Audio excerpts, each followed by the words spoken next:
Good morning.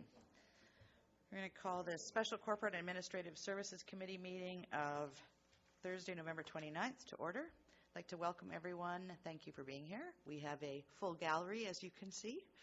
And I'd like to acknowledge that we're on the territory of the Shishal First Nation. So we have an agenda in front of us. Are there any additions or deletions from staff? Thank you. So I'd look for a motion to adopt the agenda as presented. Moved and seconded. All in favor? Thank you. And we're going to move to the Chief Administrative Officer and our General Manager of Corporate Services for a overview. Thank you.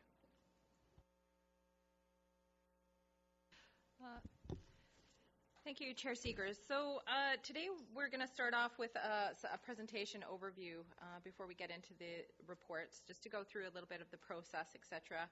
We have also handed several paper copies of documents in front of you this morning. Some of them are included in your AeroFS and some of them were not included, but we'll go over what you have in front of you as we go through the presentation to see what they mean, how they can assist you, etc. Okay? So if I'm going to be turning on the presentation, I don't want to blind anyone, so I'll just wait till people have kind of situated themselves.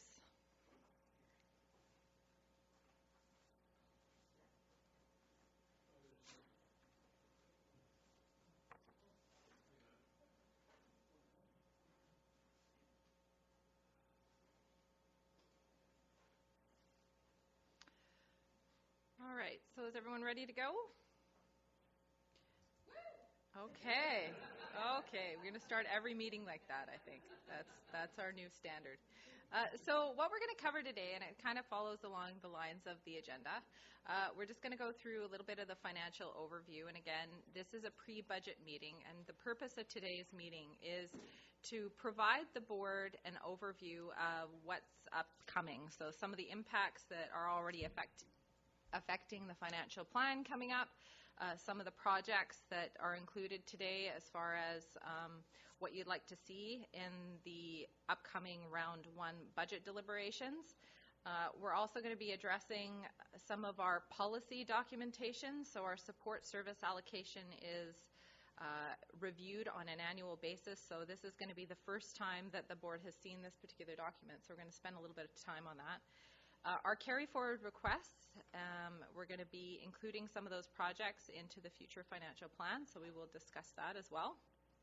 And then we have our proposed initiatives report, which each GM will be covering over their department and do a highlight of their various proposed initiatives and carry forwards. So that will be towards the end of the meeting. So from the budget preparation, there's been several continuous improvements. So I know we have one member of the board who has been part of the budget deliberations, and so hopefully we have some streamlined processes that you will have picked up on. So again, highlighting some of the items we did on November 22nd, the board will have an opportunity to also have a budget debrief. So of course this will be your new process, and you'll be able to provide some comments on what works well and what doesn't work well. So for budget preparation, of course, internally there's a lot of work, and it really just, it's something that happens all year long. It's not something that we just decide to do, but most certainly the rubber hits the road about July internally, and again, in preparation for these meetings coming up in generally the fall of each year. So you've seen this slide before, but it really does highlight the fulsome budget or financial planning process. So of course the new board is working on their strategic plan, so that'll be a key element in guiding the budget for 2020. So from a step-by-step process, we've highlighted some of these items, but the carry forwards really are those projects that are work in progress or haven't started. And those have to be addressed and included in our financial plan.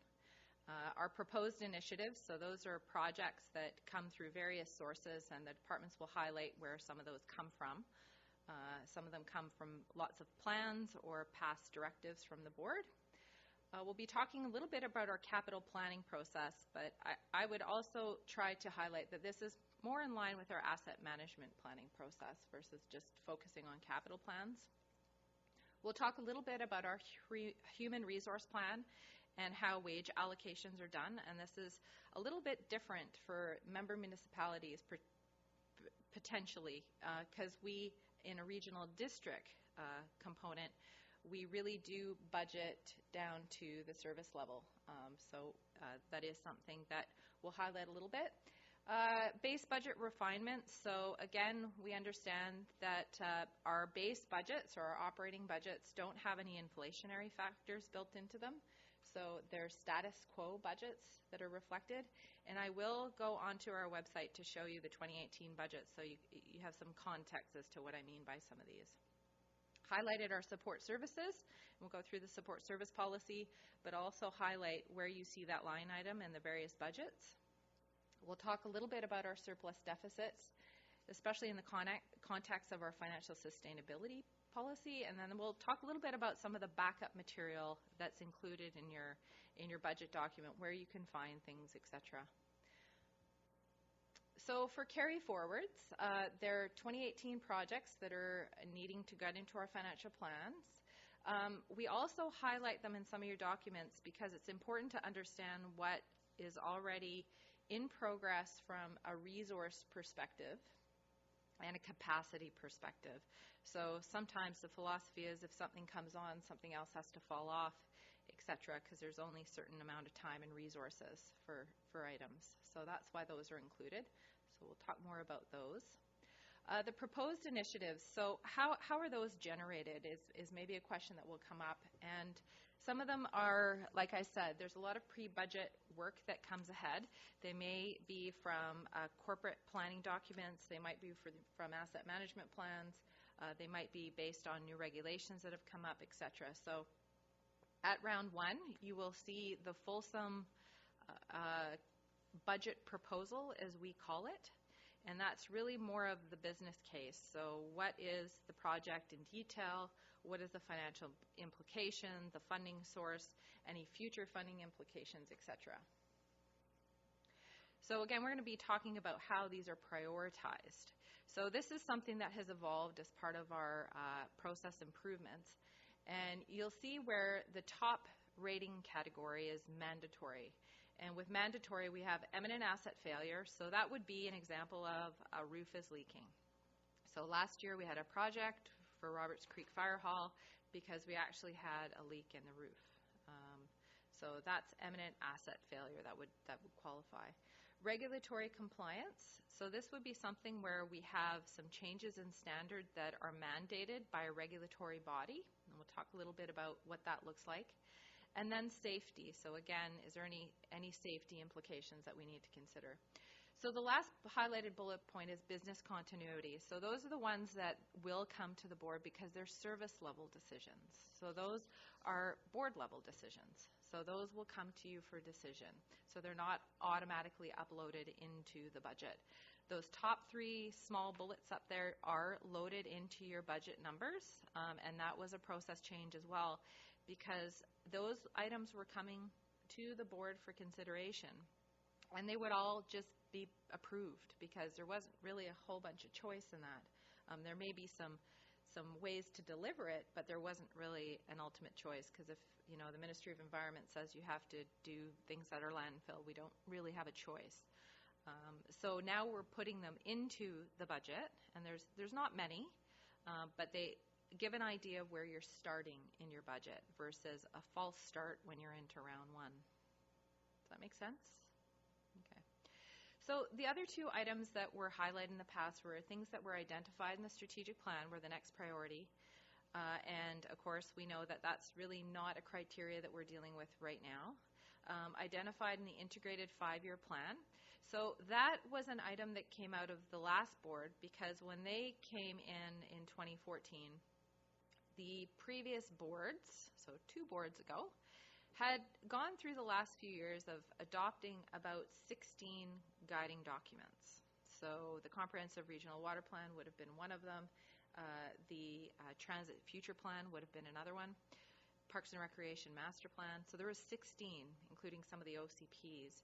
So what the board said was, we have a lot of planning documents. How are we going to action a lot of those items? So we were starting to take some of those recommendations out of those plan and prioritize them. So that's how some of the other budget proposals came to be. So still relevant, but most certainly there's been some changes in some of those documents. For instance, the Transit Future Plan is almost fully implemented. So low cost, high value. So that's another criteria where it's kind of a low cost item, but it has a lot of value to the organization, can move sort of something along. And then there's really other not classified. Doesn't really fit within anything. It's just kind of, it doesn't fit. So our rating structure, how do the mandatories get classified? And I think that in looking at justifying some of these, we looked at a risk matrix philosophy. So is it in excellent condition, or is it in very poor, or is it in like a failing condition, like a roof leaking? So that's kind of the physical condition, or the internal scrutiny that happens before something actually comes to the board. So from a mandatory perspective, these are some of the regulatory bodies that are typically the ones where we would be dealing with. So WorkSafe BC, Ministry of Environment, Ministry of Health. Those aren't all specific, but again, the regulatory items within our arenas, that would have been an example where some regulatory items were mandated, so we had to do something there. So from the mandatory safety perspective, also using sort of a risk matrix as well. So what is the likelihood of something happening? So we've also replaced some doors, and because those were safety kind of issues, they could potentially fall on someone. So how likely is that to happen? If it's already happened, it's probably pretty likely that it's going to happen again. So we want to make sure that that's addressed right away. So this just highlights kind of the rating structure, and we've kind of struck out staff. This too has been communicated to budget managers, and so they understand that, okay, things within the strategic plan, are not perhaps the highest priority at this particular time. Still relevant, but again, understanding that we're in a next cycle for that process. So from the capital plans, I also wanted to highlight that the work that we're doing with our asset management planning is to really do a better job of our long-term financial planning. And that includes that our capital plans are integrated into our budgets. So the functions that do already have capital dollars built into their budgets would be our information technology. And again, that has been for several years, but last year there was a high focus on that particular function where they received $50,000 per year on an incremental basis for the next 5 years to try to meet their internal requirements for their infrastructure. We also have some capital dollars for mains replacement and some minor capital in regional water. We also have our community recreation facilities that also have some capital funding in there, and that has been an evolution where we first got an approval of about $500,000, and now they're about $7.25, $728 to be exact. But that was because the borrowing for some of the furniture and fixtures a few years came off, so we used those debt payments to fund some of their capital needs going forward. So again, you're going to be seeing some more of these plans coming forward for consideration. And the ones that you've already heard about a little bit already is our wastewater facilities. Ports, you're going to be hearing a little bit more about our fire departments. And we also have several other functions going forward from an asset management planning perspective. All right, so those projects that you're going to be seeing today that are capital in nature would probably indicate that we don't have very fulsome capital plans quite yet, so that's kind of what we need to focus on in the future. So this is just kind of showing what we've done in the past. Again, it was one of our first iterations of our capital planning. And really why I show this, I know it's very small, but it's more from a visual perspective. And when we brought the decision to the board for how to fund the recreation facilities, there was a choice made, or we brought some options to the board to consider. And really it was a low, medium, high option. And the highest option, best case scenario to fund our recreation facilities was 1.2 million per year at that particular time.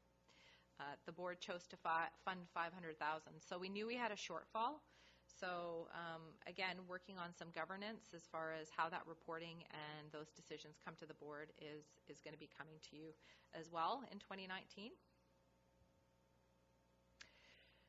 So I'm going to pause for, are there any questions at this time, or do people want to ask questions along the way, or do we want to continue rolling along? Okay. Okay. Okay. Just a little bit about the mandatory. So there's the predictions, and then there's the a roof leaking is a failure rather than a prediction. So is that a rating you don't actually, you're trying to predict the failures, like imminent asset failure, opposed to when it actually you have a crisis and you didn't predict it and it fails? I'm just kind of trying to understand that aspect of it. The break fix versus a planned, yes. You're essentially hitting the nail on the head on why asset management is so important, because we are in many functions in a break fix situation. So we do on occasion have those items where we might have a pipe break, roof leak, etc.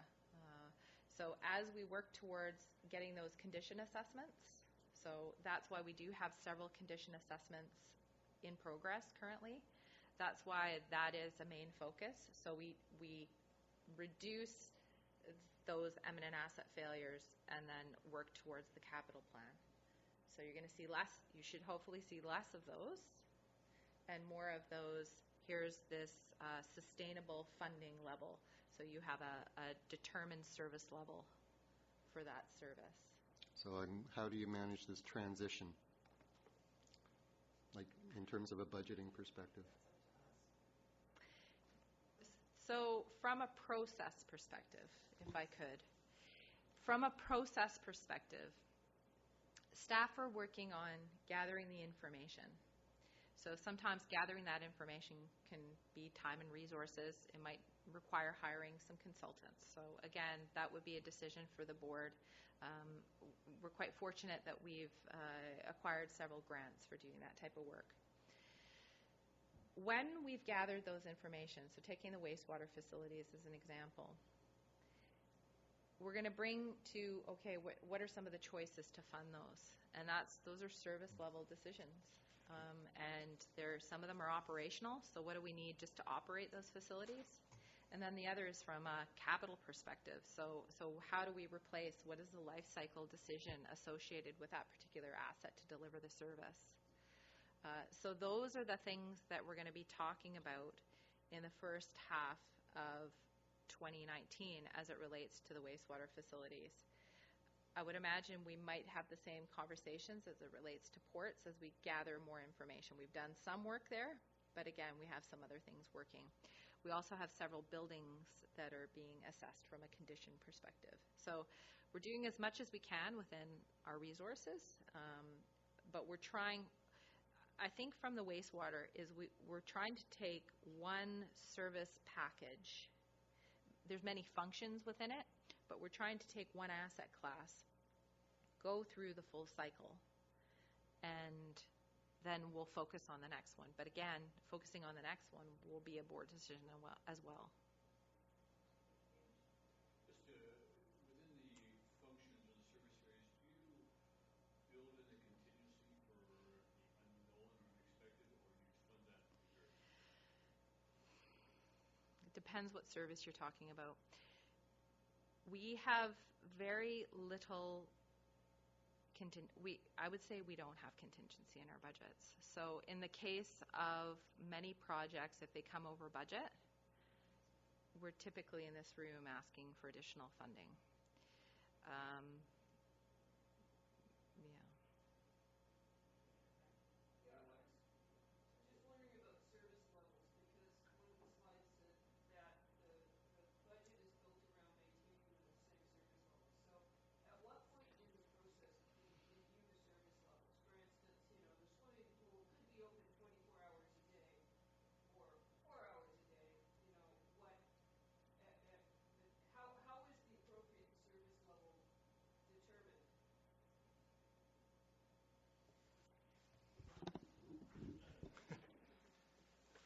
Great question, Director.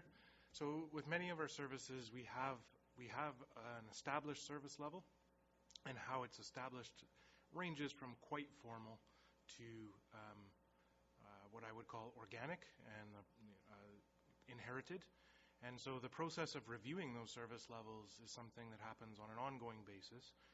And for a number of services, such as recreation, a service plan that includes service levels will be updated in 2019, and those kinds of decisions around service levels will be brought forward as part of bringing forward the service plan to the committee. Yeah, I guess my question is in that area of unplanned failures or emergency responses. Do we have contingencies for those? I think that's one of the unique differences between a regional district and a municipality, is we can't have one pot called a contingency fund. So that's why when we brought forward the reserves for each of the services, those funds have to stay within the service. So what's so important with that is that what's appropriate. So does that fund it? So ports, as an example, that was one of the items I highlighted, was we only have, I think, $200,000 in the ports reserve, and we know that a catastrophic storm would completely deplete that particular reserve. So again, speaking to contingencies, it really depends on what service you're talking about, but that's what we're trying to do, because that also goes hand in hand with our reserve policies. So that's why we don't currently have a reserve policy. We could do a high level generic one, but it could be a policy statement saying we'll always have 10% of assets. Again, that's a policy board decision. Yeah. Okay, so from a human resources planning perspective, there's an approved staffing complement, and of course that comes to the board, and we'll be highlighting some of what that looks like. But again, from an operational requirement, we also have lots of staff who work in multiple service functions. So we do, budget managers look at their work plan coming up and do wage allocations. So there will be some variabilities potentially in those services, but they're quite minor in context of the budget. It might just mean that certain park staff have to work in Dakota Ridge because there's a particular project going on there. But that would be an example where we do have staff that kind of float around other functions. They don't all just work in one specific function, but we do need to budget for them. So our surplus and deficits. So one of the things within our financial sustainability policy, which is one of the items we're going to be talking about, was a clear policy about how the regional district uses surpluses and how we report on deficits. So surpluses are just rolled into reserves. They're not put out there for funding options, but that's where you can kind of contemplate that if someone is contemplating reserves, that is generated by some potential surpluses in there. We then provide a report to the round 2 budget meetings on what the final surplus deficits are, but we do highlight in round 1 if there's any concerns. So the last variance report that came forward back in July that was presented to the board, typically we do them quarterly, so in October we didn't have any meetings, so those didn't come in. But we were anticipating a modest deficit in our transit function. So again, that would be something in round 1 that we want to highlight, even though it might not be final, because again, we're going to have to make some decisions on how you're going to fund that going forward. So we'll bring that to your attention as soon as we have some more information. But so any budget proposals with deficit positions, we also bring forward how to mitigate or how to fund them. In some cases like transit, over the years, we have fully depleted any reserves there, so we would be faced with having to tax for any deficits that were incurred in that particular function. So from a round 1 perspective, what you'll be seeing and what you're going to be deciding on today is you have a lot of proposed initiatives in front of you today. And so the decision is about, do you want to see more about those projects going forward into round one? That's the decision for today as it relates to the proposed initiatives. So if they do get moved forward, and we're going to give a little bit more information on kind of what the recommendations look like, et cetera, from a housekeeping perspective. But more information, a budget proposal, like I said, will be prepared. And then finding out what the tax figures are, et cetera, are all part of the evolution of round one. So as you make decisions during the day in January, at the end of the day, we kind of say, look, this is kind of where you're at from a taxation perspective. We also will do some public presentations, what those look like for next year. We always do our filming with Coast Cable. We'll do presentations to our member municipalities.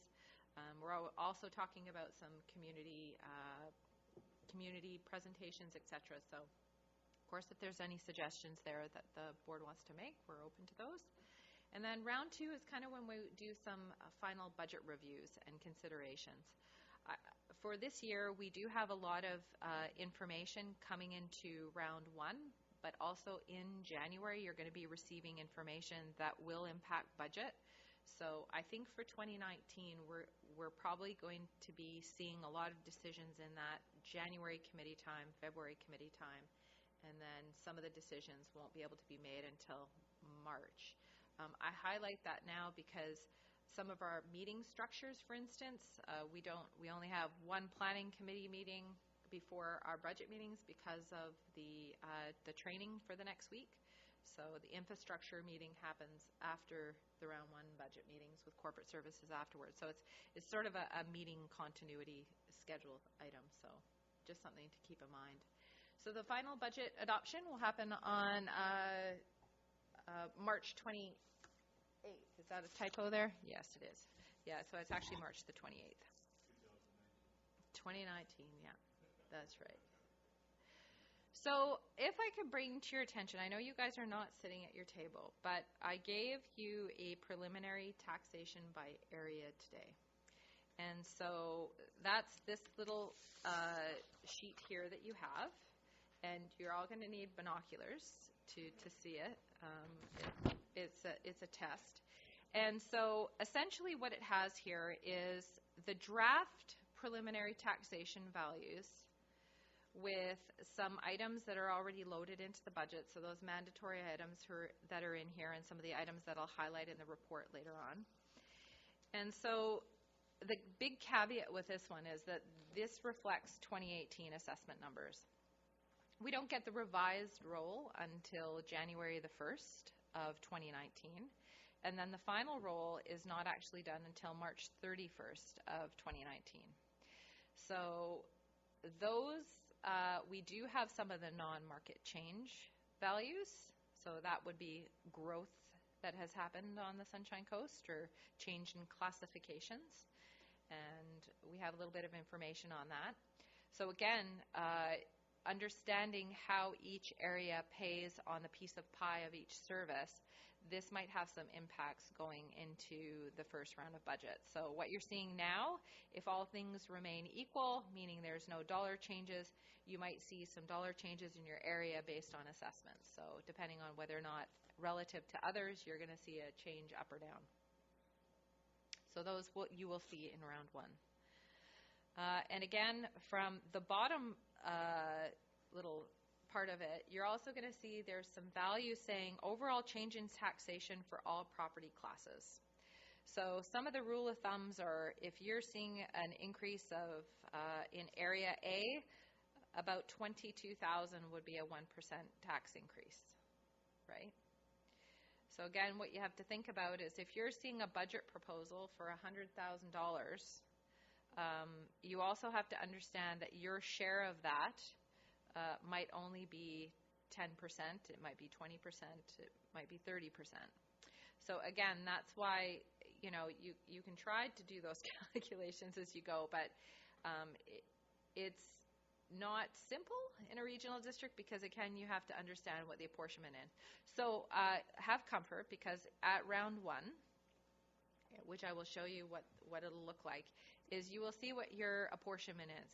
So for recreation, for instance, do I pay am I 20% into this particular service? So then you can kind of do the thumbnail of, okay, I can expect to pay 20% of this item if it's approved. But again, we provide you that stuff real time, so you don't have to do it if you don't want to. So again, we've highlighted a little bit about BC assessment impacts. So we do receive the non-market change values in November, and these are preliminary. But essentially for all of the region, we're seeing an overall increase of about 1.47%, and that's growth-based. It might mean some changes in status. So if a particular property was light industry and then changed to business class, again, that might be some of the changes that are reflected in those numbers, but typically not too material. So again, our final assessments are done on April the 1st, 2019. So. Could you explain the relationship between assessment and taxation? Yes. So if you have a service that's typically the basis of how we requisition the taxation, so the cost recovery method. So it's generally outlined in the bylaw of how that tax recovery will be done. And generally, I would say 95% of the time, there's a few caveats to it, where the taxation is recovered through property assessment, either through land or improvements or a combination. So when you talk about your assessed values, if your property increases more than the average, say you have a very beautiful waterfront specialized property, and why I mention that is because a few years ago, BC Assessment actually did a special review on those particular classes on the Sunshine Coast. If they increase more than the average in the neighborhood, they'll probably see their taxes go up higher relative to their neighbors because their taxation or their assessment relative to their neighbors is higher. So again, talking about the same dollar being taxed, the impact to assessment is if town of Gibson's now is about 17% of the assessment population, where they used to be 16, relative to the rest of the pool, they'll pay more of the tax share. So again, that's when we go and requisition the town of Gibson's, the District of Sechelt, or the people in the rural areas. They'll either see an increase or decrease based on the assessment. So you might hear in some of your training is that one of the things in respect to growth is that a lot of communities that see a lot of growth, you'll typically see they don't raise, their tax rates don't increase because they're able to generate more taxation because they have a larger assessment pool. So if you have $8 billion of assessment and now you have $10 billion of assessment, you calculate that rate, you generate more money because you've not changed the rate. Does that make sense? Yeah. And so assessments most certainly are very important. When we'll get into round one, we'll have a special report specifically on the assessment impacts, and we do spend quite a bit of time talking about that, especially in the last 2 years, because the last 2 years cumulatively, in 2016, I think the region saw over a 20% increase in assessments, and I see those folks who are in this particular field understand this. And then the prior year, it was about 17%. And so relative, like that was quite large, and it was a provincial-wide item. So there was a lot of press about it. But again, wrapping your head around what that meant, because you weren't raising the tax rates, you were maybe raising the same dollar. But again, those people who saw huge increases in their assessments saw their tax bill go up. So that was for us. We had to spend some time trying to explain that publicly. And again, that's why we got BC Assessment here. We put stuff on our website, etc. On the left-hand pie chart, is fire protection in or out of the SCRD? Because, there is a fire budget in the SCRD. It's in the SCRD. So why we exclude it here is because sometimes the surveyor of taxes, the way that they will produce the tax bill, I think last year they did change some of the columns. Sometimes what they would do is they would include it in the SCRD, and now they were extracting it because it was a local service area.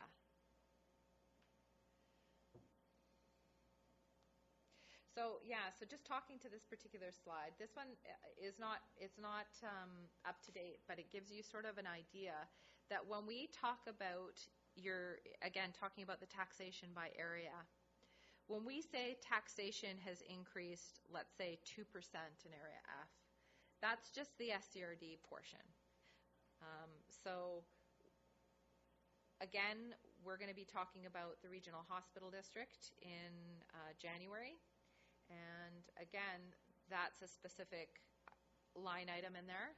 We also have school taxes and the provincial rural taxes. So again, looking at how much is the average percent, in this particular case, the SCRD portion is about 28% of the total tax bill. So, any questions on that one? I can't read the dark purple. What was that? General government. General government. Okay, so some of the considerations for 2019 budget. So some of the items that are already included in the budget figures today are those items from the collective bargaining agreement and exempt wage increases. So those are contract-related items. We have the new staff positions that were approved in 2018. And what we typically do when new staff positions are approved is we don't budget the full 12 months into that particular budget, because we know that from a recruiting perspective, it's highly unlikely that we're going to have someone here, because budget's not approved until the end of March. So we know that the best case scenario is 3/4 of the year. We usually do a half year. So this year you have the full 12 months included in those functions. We also have some changes related to the employer health tax changes.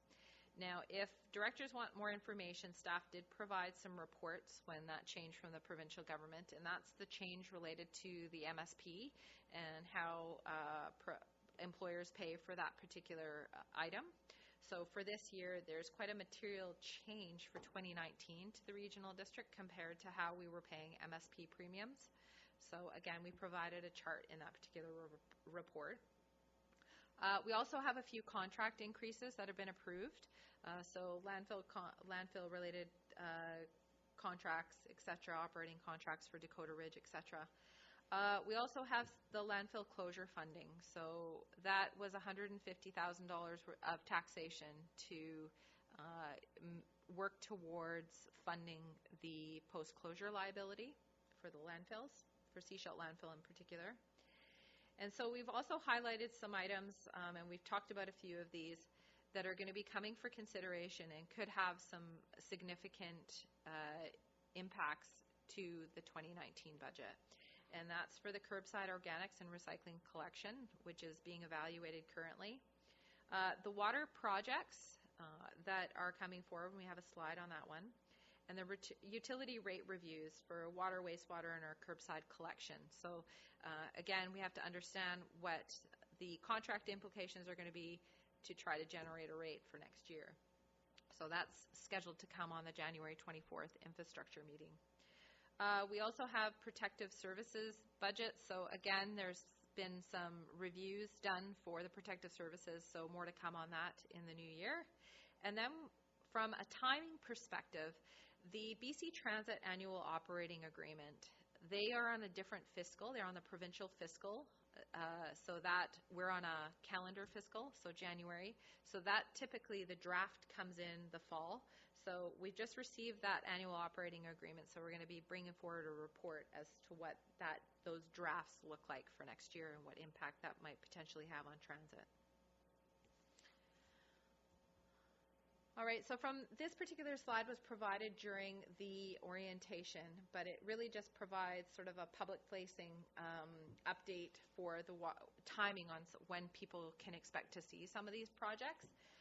So again, December update on the water demand analysis, results of groundwater investigation scheduled for January, and universal metering phase 3 and how we're going to proceed with that is scheduled for February, as well as the results of the feasibility for raw water reservoir.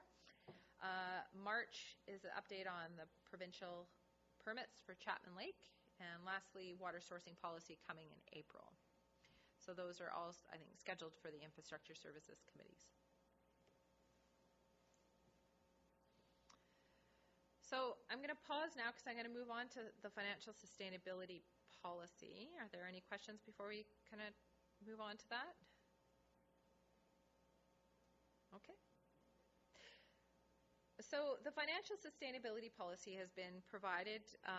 It was provided in your Arrow folders as part of the agenda package, but I also printed it off here. And it's a board-approved document, and it really just guides the degree of how we proceed with certain items financially. So we talked a little bit about how surpluses are addressed, how we determine and review rates on an annual basis, how we manage investment funds, debt management policies, service levels, etc. So it's an important guiding document through the financial planning process. So from a policy statements, these are kind of some of the policy statements that it addresses. So fees and charges, alternative revenues. So essentially what that means is, staff are always looking to other sources of funds potentially. So even though a project might be funded through reserves, through the financial planning process, it does not mean that we will not actively be searching for grant opportunities. If we can use someone else's funds, we most certainly will. Yes.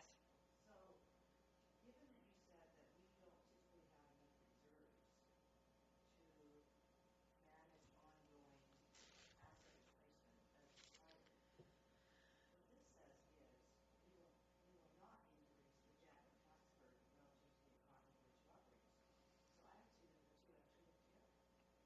How can we be financially sustainable, not have enough money coming in, but not increase taxes to get there? So I think the example with the recreation would be a good example where we tried to balance off the capacity within the service to fund the requirements. Is it adequate? I think it's to be determined, because I think that's part of what we've internally addressed as something that needs attention coming into 2019, especially in light of some of the regulatory stuff, which have somewhat depleted our reserves now. Those weren't anticipated. So this is a fine balance, but it is, again, a policy level decision. So I know a lot of municipalities are doing, and I think District of Sechelt has done the 6% for capital renewal, 3% per year. Yeah, I think it's somewhere else did a 6%. Yeah. Yeah. Mm-hmm. Right.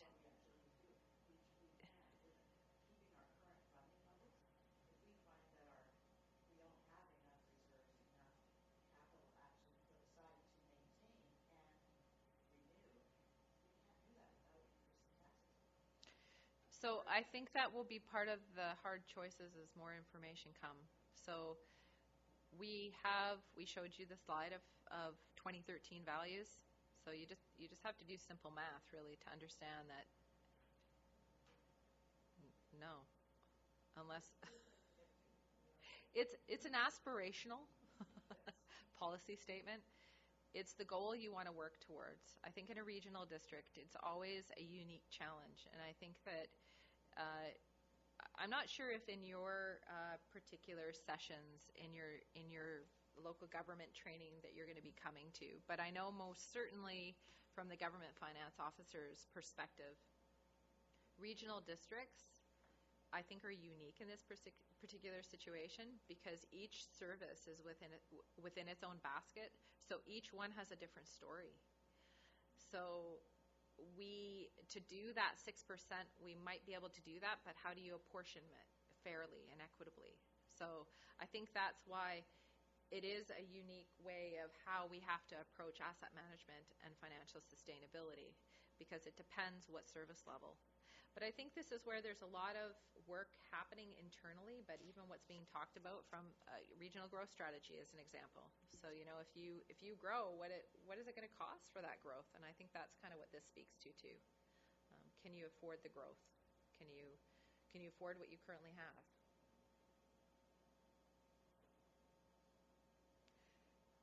Not easy stuff to talk about, no. So I think that's where bullet number 8, demand management and efficiencies. Oh, yes. I'll let you finish. I'll just have Oh. a question at the end of the Okay. Okay. Okay. jump. That's okay. Yeah, so again, that's, I think, where some of these types of bullets are most certainly very important. So having those service levels determined, I think, is also very important. How do we sustainably deliver a service? So as GM Hall was saying, reviewing that on a regular basis. So really just how do all these pieces tie together? I think from these policies and practice, there's lots of policies that we have that interrelate. So our budget, our financial planning process, our asset management plans, how we fund these things from a debt policy and how we effectively manage those policies, and how do we fund those particular services. So again, making sure we're not doing one without the other is always something we want to be in mind. Not always something we do perfectly, though, but something we strive towards. Yeah, I'm just looking at the date on the approval of the financial sustainability. So this was January 2011. So I think this is a relatively new thing, essentially. I'm looking at the definition of the sustainability as 2009. So these are kind of emerging issues that, back to this infrastructure deficit kind of thing, that we saw it coming, and now these are the steps that are taken forward to address those issues? So yes, this policy was first adopted in 2011. It was then reviewed and endorsed again in March of 2016. So this past board wanted to review the financial sustainability policy as part of their financial plan, their strategic planning process. So that was one of their objectives, was to review the financial sustainability policy, review it, and, lack of a better term, own it. Did they agree with the policy statements that were in there? And this was the result of that. So what's in front of you today?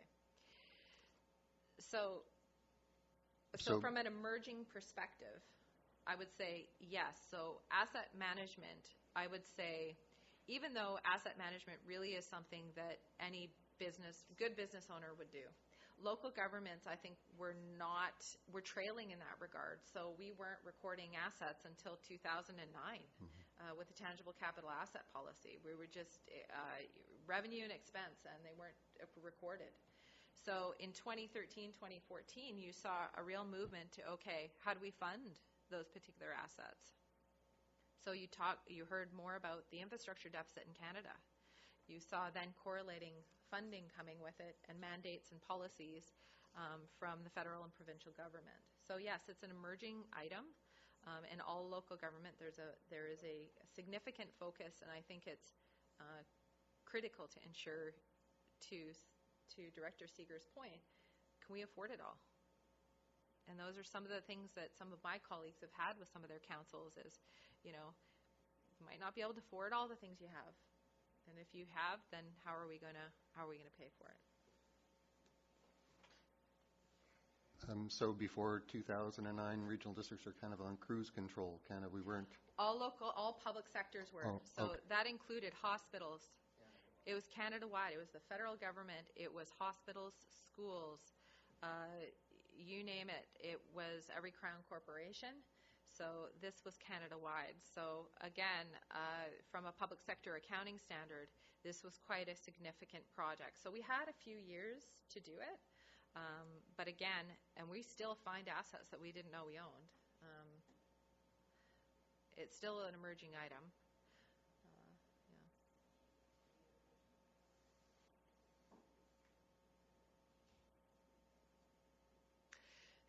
I just wanted to also highlight a little bit about some of the documents. I don't know if some people have gone onto our website to go look at some of the budget documents. We don't typically provide them during round one. We don't produce that just because a lot of but do people know that some of this information is online and you've taken a look at it? Now, just so you are aware, staff are currently working to do some process improvements in relation to this. So this is sort of historical type of information. In 2017, we got a new ERP financial system. So prior to that, we had another financial system that provided some documents. So these are the revised documents for our budget. What we're trying to do is get sort of a budget book together so the community can see all this information together. Because right now, this is the financial information. And I'm just going to make this a little bit bigger, as big as I possibly can. But what's good with this information, and you'll get a copy of this in round one. You'll get the full package, so either electronically or in paper if you like. But it tells you about the service. It tells you how this particular service is funded in a general sense. It tells you what the authority to tax is. It tells you how the particular service is recovered, so through land and improvements. And it will tell you the limit on taxation. And so in general government terms, this is the ones where there's no limit. Now here, you're going to see what is the value that was taxed in those particular areas. And here is what I was talking about earlier as far as the ratios. Okay? So if you're looking at the budget proposal today for $10,000 for the website review through general government, you could think that for Area A, you're going to probably pay about, but this is 2018 dollars. Again, if I could always highlight that these are 2018 values, give or take, Area A will pay about $1,400 for that particular budget proposal. So some other services. Now, I don't want to make you too. Oh, yeah. They're based on assessments. They're based on assessments. Yeah. Exactly. Yes. Correct. It also is the property classes too in the back end. Yeah. It's a huge data table macro. It's science. No. Math. Science and math.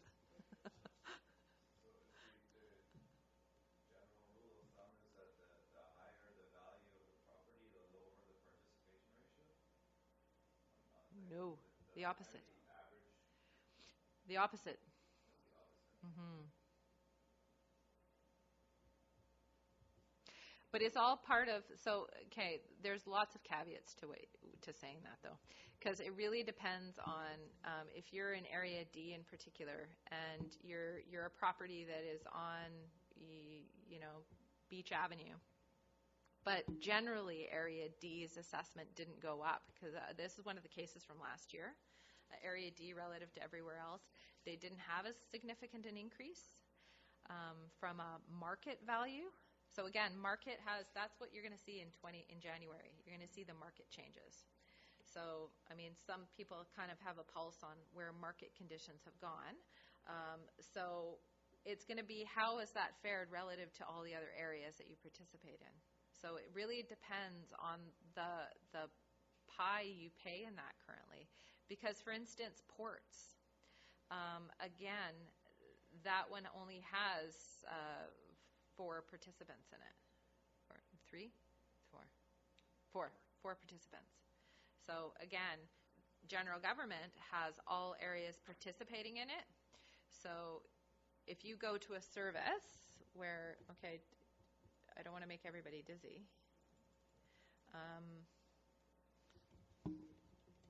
I'm going to go to something like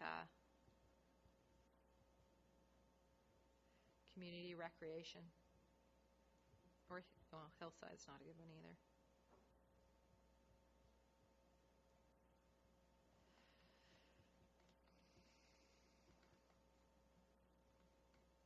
Oops. And up we go. So that's all the details. So community recreation. This is a really good one because that's only taxed on improvements. This one here, you don't have Area A.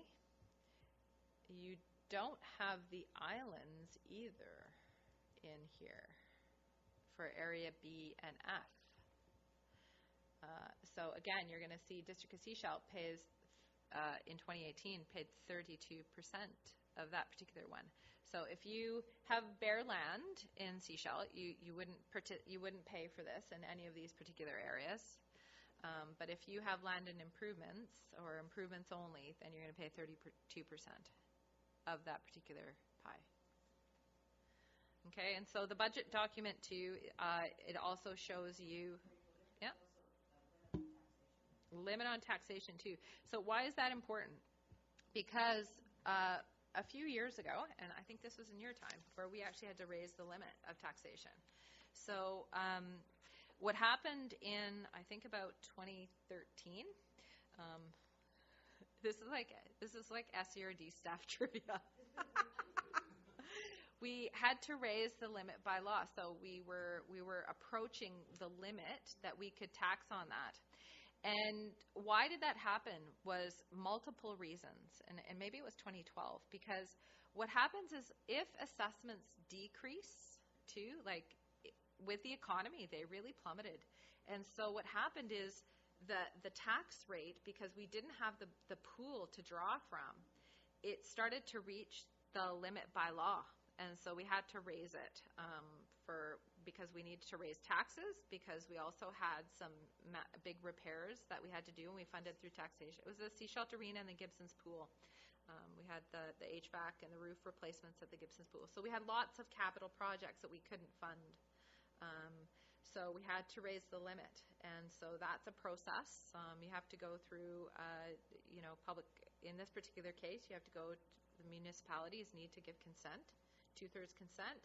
Has to go to the inspector of municipalities. There's a certain limit you can do, and then otherwise you have to go to public assent if you want to raise it too high. So there's a process. We haven't had to do it in some time. Currently, staff reviews all of these prior to budget, and currently we're not in any need of raising any limits currently, but it doesn't mean that in your time you may not have to visit this item.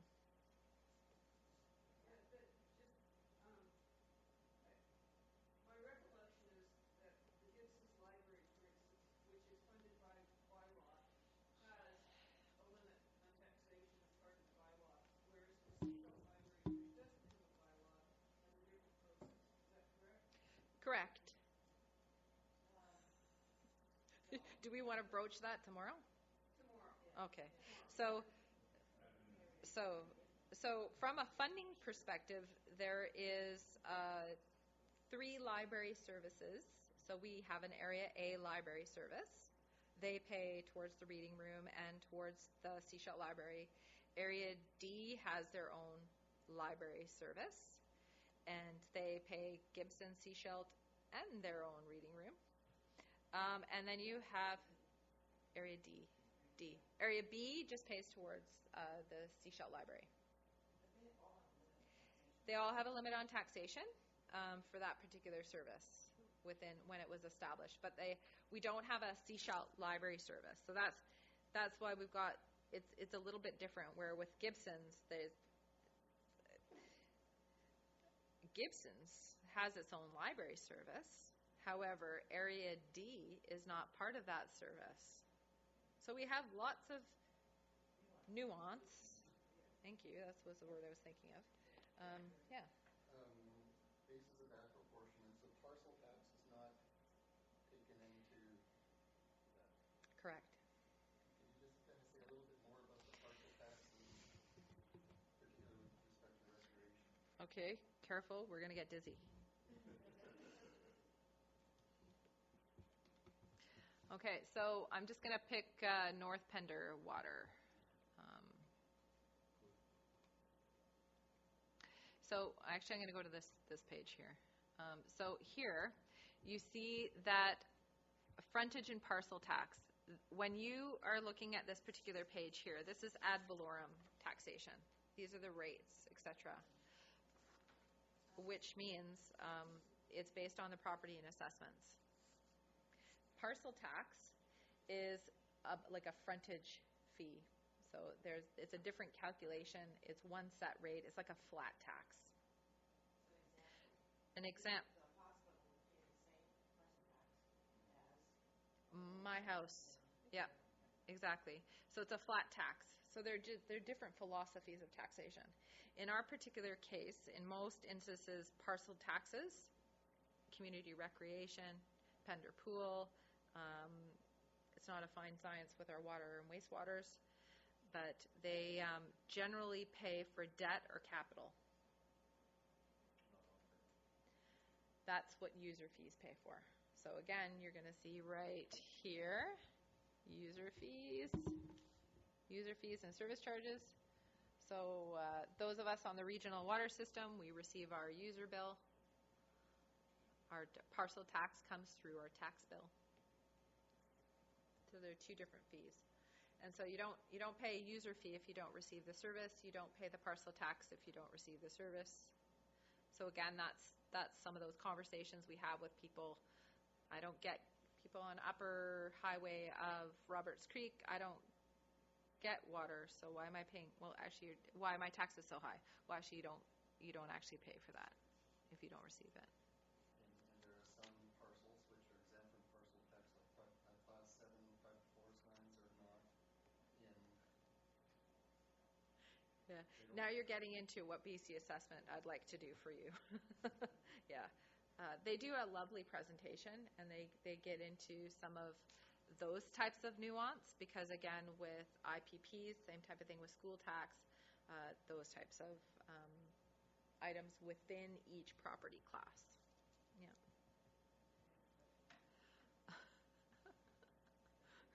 We're having fun yet? Another question on assessments and the impact on here, and that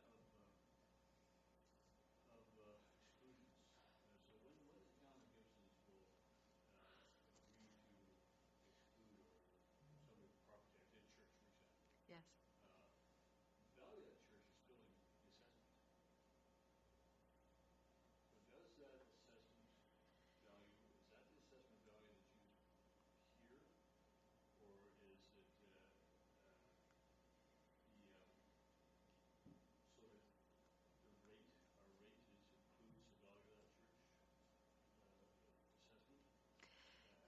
So, yeah. For example, like in a rural area, they can't pay would have an assessment associated. They would, but it would be excluded. Excluded. Yeah, it's excluded. So that means that the rest of the taxpayers in Roberts Creek are paying a little bit higher because if Camp Bing were taxed and paid their fair share, it would waterboard across the whole of the area F. So Yeah, over the years, I've done many a report like that.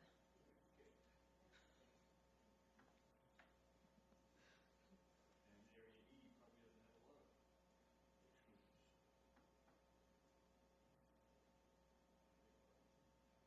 cemetery. Cemetery, there you go. Yeah, yeah, and the parks. Yeah. They're getting a business plan, so. Any other questions? Because all I'm going to do too is kind of go here where you also have guiding documents here, and these are important because sometimes over the years I have found that sometimes people don't always understand, and this is really good for sometimes when you're talking to your constituents, some of these documents. Because I most certainly use them when people call me. So it really, property taxation changes is really just the high-level document. This is the tax by area. So again, we update and make this publicly facing. So again, so we also have details on the islands because that's very specific because they participate or don't participate in many services. And so we do this analysis at round one as well, once we have those changes. So in the case of Area B, you've got some different nuance than you would have in Area F where they have some of the industrial taxation. So what do the islands pay for? What does the mainland pay for, et cetera? So again, we have the service listing grid, including the rates per service. So again, this is one of those differences we talked about on the 22nd with regional district and municipalities, where we'll have, people calling us from a conveyance perspective and ask, what's your mill rate? And I say, okay, well, where's the property you're talking about? Like, oh, it's in Roberts Creek. No, really, what street is it on? Because we need to know specifically, because they might have a street light that they participate in.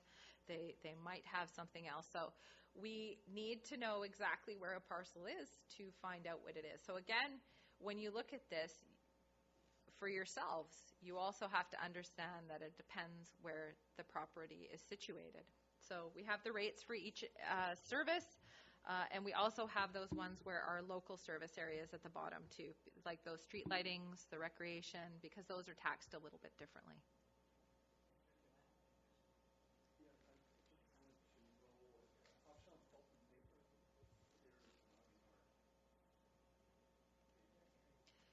Yeah, there.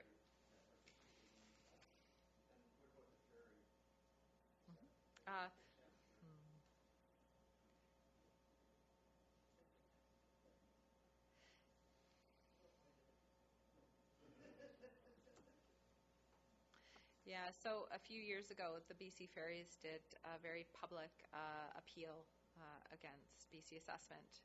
West Vancouver was, I think, the most materially impacted, but they did appeal the ones here on the Sunshine Coast.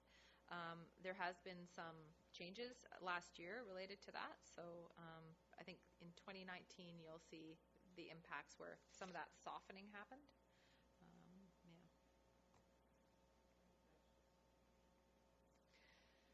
Yeah, so again, there's assessment, so tax by area, there's some assessment information, what happened to assessments and what is the impact of those. All those particular classes are included in there. Support service summary, our HR plan is also included in here. So what was it last year, what was it this year, and again, some changes are at the bottom. So summary, people can see the summary of what came in and out. And again, schedule of our debt and our reserves as well. So all that's on our website, and we update it through each round, and this is the final one for 2018. So those will be provided to you in round one. And again, we're trying to get something a little more user-friendly for a public-facing document as well. So staff are working on that. Okay, so at this point, that concludes my presentation.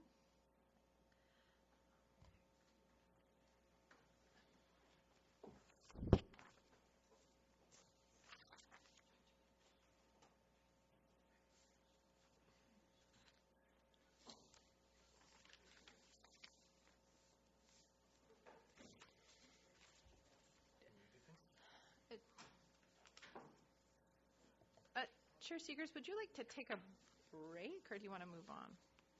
Actually, what I thought I'd do is just go through the documents for those of us who are sitting out there. We'll go through the documents so they can look at them, then we'll take a break. Okay. Yeah, so we've covered the tax by area. So again, now that it's in front of you there. That's the one that has, taxation by area function. Taxation, the 2019 draft preliminary budget values, taxation by area and function. So these are based on 2018 assessment values. Yes. And so the upper part is the 2019 taxation with using 2018 assessment values. And the very bottom column shows you what the overall change in taxation over 2018 is. So for Area A, it's 5.11%, and all the way over to the overall taxation, it's 3.21%. So again, using that rule of thumb we were using earlier, again, not always knowing what your apportionment is, but what your 1% would be. So in the case of Area E, about 19,000 would be 1%. So if there was a 1% tax increase overall, not breaking it down by class, residential, business, etc., the 1% tax increase would be, for Area E, about $19,000. Correct. Okay, so everybody's got that? And the other Okay. one that you showed was Yeah, the, I brought the financial sustainability Well, policy again. this one that I've highlighted? Yeah, exactly. That's your service listing grid, and that's Okay. been provided to you in a couple of different formats. Right. This one here is, I think, a little more user-friendly from a budget perspective. Mm-hmm. It also, I will bring your attention, if you can see it. I can now that I have my glasses. The revenue source. So I wanted to bring to your attention, the bottom has the cheat sheet of what some of those are, because in the case of community recreation, it also has parcel tax. It has, but also taxation. So there's multiple sources of revenue or taxation that funds that particular service. So it also highlights that. What would special be? Special might be something like a grant. For instance, we used to have our BC Hydro was fully funded through a grant. Okay. Any questions? Yes. Dr. Tice. Or agreement. The very first line, it says AS. What does that stand for? I'm not sure. All right then. I'm wondering if that's a typo. Any other questions? Staff will have to find out about that one. What can I go to actually to be able to see this? We will be. No, seriously, I can't see this. Yeah. So I think that's why it's provided on the website, so you can make it as big as possible that you would like. I think that's why we provide them all electronically.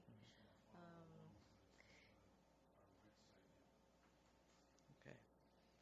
Any other questions? I apologize that in finance we have things that have very large spreadsheets and lots of information needed.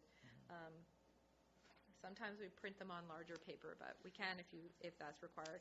We also included the budget project status report that was Yes. provided on November the 22nd. And the reason why we provided that is because it gives you some more information when you're looking at the carry forwards as far as some details and description as to the status. So there might be something on the carry forward from a financial value that looks like it hasn't started, but maybe it's in the process of being tendered or awarded, etc. So you can kind of cross-reference those from a status perspective. Right, so that's the two spreadsheets we have, right? We have the one with all the pink on it. That's the carry forwards in our agenda today. And then the other one was one we looked at on November 22nd at the Correct. meeting. Yes. And that has more details. Right, any other questions? All right, how about if we take a short break, and then we'll come back and dig right in. Thank you.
Oops, sorry.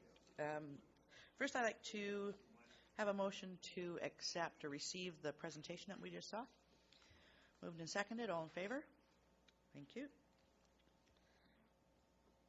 And then we'll move on to first report, Annex A. You have your tea? You ready to go? We'll do a motion to receive the report first. Thank you. All in favor? Thank you very much. Over to you, Tina. Thank you. So some of this information we've provided already in the presentation or highlighted some of the items, but first I just wanted to provide an overview of a little bit of what market conditions are externally. So we provide a little bit of an external scan. So what other things that can impact the regional district's businesses that really are of importance. So understanding what debt rates are doing, what investment rates, what CPI, what market conditions are for construction, et cetera, because all of those most certainly have been impacting the regional district. So we highlight a little bit of that. We don't do a significant deep dive. Most certainly that's something that staff do keep a pace on. So trade agreement changes, et cetera. So all of those types of things are things that we do an external scan on as far as what could impact our financial status coming into our next financial planning cycle. So again, we have talked a little bit about the tax by area. So that's the table that's included in the report here. And again, highlighting some of those items that are already included in the budget and the budget values, such as the collective agreement, those contracts that we explained in the presentation. So those have been loaded into there. So another item that we have included is our historical budget values, and we've kept this for several years now, and it's just indicative of a good snapshot of, you know, how budgets have increased over the years, have we changed service, how have our staffing complements changed over the years, to give some context as far as that. One of the things of note that I said earlier is that we used to have a practice within our budgeting process where CPI increases would be included in the base budgets.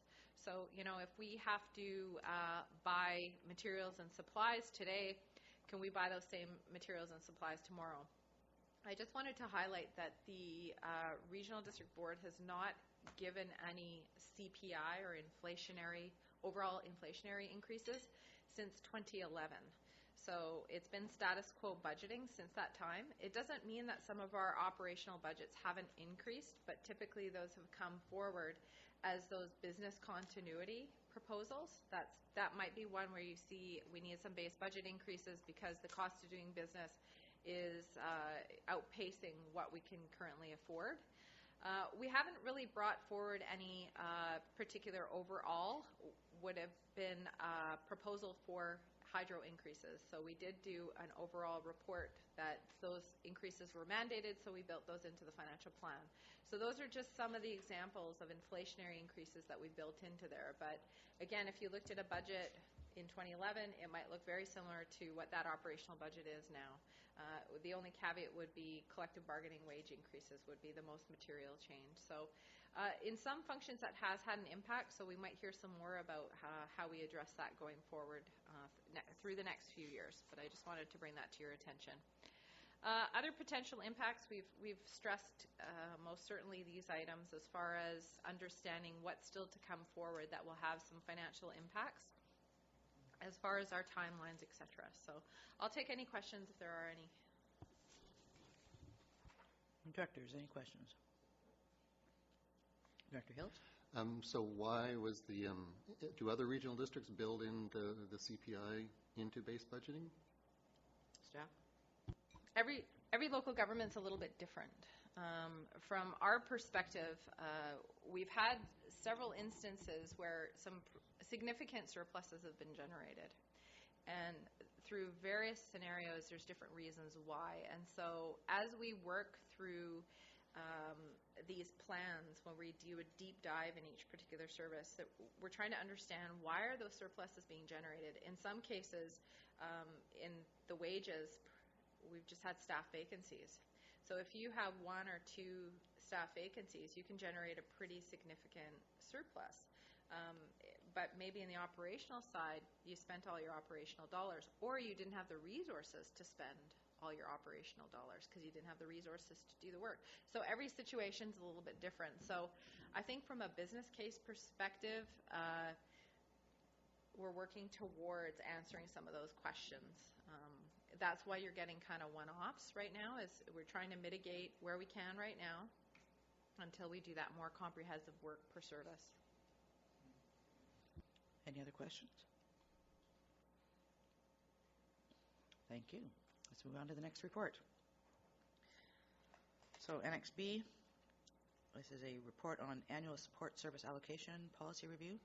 Motion to receive the report, please. Thank you. All in favor? Thank you very much. Back over to you. Okay, so included in this report is the copy of the board policy for the support service allocation. Now, what's included in this support service allocation are those support functions or costs that are corporate in nature. So things like finance, our liability insurance, our mail-in records, etc., our asset management planning, our field road administrative. So this building itself is part of this particular policy. So how do we allocate costs equitably? Again, things like our information services and human resources. So the policy outlines how all of those services, those support costs, are recovered, and the basis of this is really the fundamentals of regional district financing and the Local Government Act, where each service must pay its equitable share of a service. So this particular model was developed, and this policy was actually adopted originally, back in about 2010. So there was a lot of work done as far as policy and financial policies back then. So there's been several iterations since then. Included in this particular policy includes some of the highlights of the changes that we've talked about, which is the IT and the HR resources. So that is the two more significant increases for this year. And through the years, some of the changes have been where we have tried to bring more equity in relation to some of those support costs. So our communications officer is an example where we changed the cost recovery model, because they might be doing a lot of work for community recreation, but they were being just recovered through general government. So we apportion those costs amongst those services. So included in the report are some housekeeping changes related to the policy to reflect our new ERP financial system. It's had some legacy financial coding values that are no longer relevant, so that's what's included here today. So we've also included just a summary, high-level summary included as far as what the financial impacts are. And so I think the question is, how are these included in the various budgets? So the detailed budget values I showed you before, it would be the line administration. So that's what each particular service would pay for those particular costs on a cumulative basis. In the past, we've shown directors the actual spreadsheet. It's about the size of these two walls, if you want to see it. We have printed it in the past and actually hung it here for if you wanted to. But it's a very complex allocation because it includes all the services of the regional district. So are there any questions that anyone has about the support service allocation policy? Director McMahon? Yes, I just wanted to know what corporate sustainability is, if you could give an example. So one of the things I mentioned earlier, where that what other could potentially be, was a few years ago we received a grant and did some corporate sustainability for energy through BC Hydro. So corporate sustainability was it's actually a function of the of the general government. It's a general government service, but it's just recovered through either grants or through the other services that it pays into. So it's for energy projects that we might potentially have. There's one carry forward you'll see on your list, which is related to corporate energy and corporate sustainability. And so that's for, if we want to go to electric vehicles, that particular staff would maybe resource some of those. If we want to do some lighting or efficiency programs, how do we accommodate those? Do we want to do a corporate initiative on reducing energy costs? Then that's what you would typically see through that. Any other questions? So we have two other recommendations, or the further recommendation on page 5. that the 2019 support services allocation policy be amended to reflect the Sunshine Coast Regional District's updated financial account structure, and further that the support services allocation policy be approved as amended. Thank you. Moved and seconded. All in favor? Thank you very much.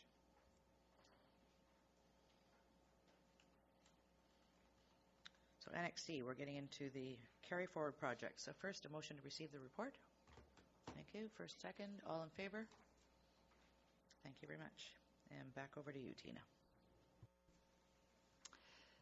Thank you. So the purpose of today's report is to include those projects. So again, some of those ones that you saw as within the budget project status report.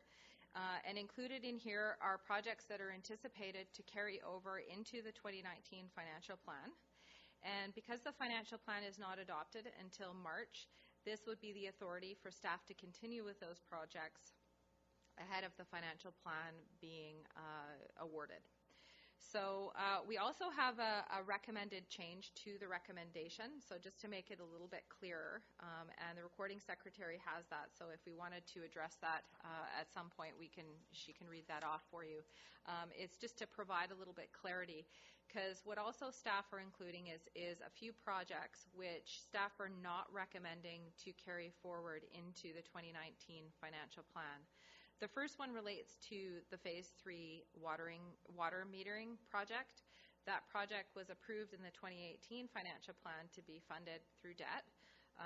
We understand the results of that was announced in July, which the AAP was not successful. So therefore, staff are bringing forward a report in February to talk about the next steps related to that particular initiative. So you'll see that coming forward. So that's not recommended to be included because, of course, we don't have any funding for that project. The second bundle of projects that we're not recommending to move forward as they are currently. I think it's important to note that because it's not saying we're not going to do these projects. It's that some of these projects have been for bicycle and walking paths specifically. We understand that there's work being done with the ministry, and that was highlighted at the November 22nd meeting with the CAO's work with the AVIC group and the other regional districts to use gas tax funds and have agreements with the Ministry of Transportation regarding active transportation. So because that work is ongoing, and in 2019 we anticipate bringing a report to the board, we'll revisit how we're going to be doing these projects because some of them have been there since 2013, and in all likelihood market conditions we know have changed, and we'd like to revisit what those would look like and we'd bring them forward. What that would mean, and from an assurance perspective, the financial plan can be amended. It just really depends on the magnitude and the scope of the work. So it doesn't mean that we can't include these as partway through the year to work on at a future time. So it's just kind of saying, look, what we currently have right now is probably not what we anticipate doing in the future. So let's not include them in the financial plan for 2019 and revisit as part of that particular initiative. So that's what staff are recommending not to include. Again, these are the pink highlighted projects. After the year end is completed, so we bring the final values of the projects to be included in the financial plan. And those are all managed, so making sure that if a project was funded for $100,000, they use 25, that only 75 is included in the budget. If a project requires more funding, it comes to this particular table for review and consideration. So I also wanted to highlight that. Okay, so as a process here, if we were to at this point pass the rest of the recommendations with C, we actually are saying that we're moving forward with these carry forwards. What I'd like to do is leave the rest of the recommendations of C at this point and go to Annex D, go through the carry forwards on the spreadsheets you've given us, and then come back so staff actually know, or the directors know what they're approving. Does that make sense? Okay. The directors understand what I'm talking about. Director McMahon. Yes, I just, about all the bikes and walking paths, it's my recollection that it's been something like 10 years since we've really looked at any kind of plan for bikes and walking paths overall in, say, in Area E. Because I noticed that the high priority identified paths in the OCP, only one of them seems to have gone through and the rest of them are sort of in limbo. So going forward, I personally would like to see a process where we sit down and take a look again at all these paths and, what we think, consult with the community about what we think are the priorities and, revisit the whole thing. Okay. So how would that work? Okay. What's the process? Yeah. Staff?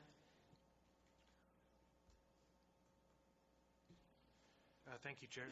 Thank you, Chair Seegers. Staff would concur with the Director's thought.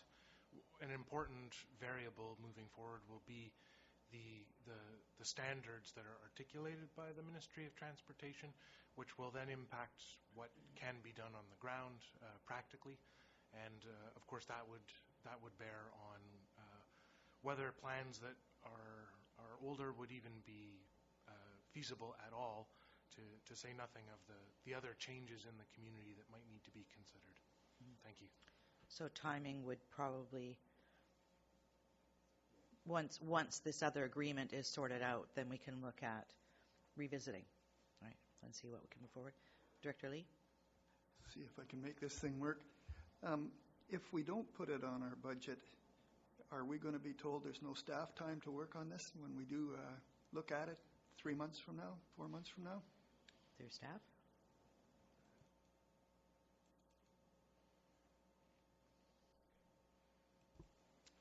Thank you, Chair Seegers. So the plan as contemplated by staff and as articulated to the committee at the last committee meeting would be, once we receive some clarity from the Ministry of Transportation, to bring forward a package of work with associated resourcing. From the planning perspective, staff are aware that and optimistic that this will move forward in 2019 and are planning accordingly. Okay. Any other questions? Okay, so let's move to Annex D, and we'll put a motion forward to receive this report. This is the pink one, the one with the pink on it that you have as hard copy. It's also in your package. So first and second, all in favor? Thank you, and we'll turn it over to staff. I understand we have some presentations on this.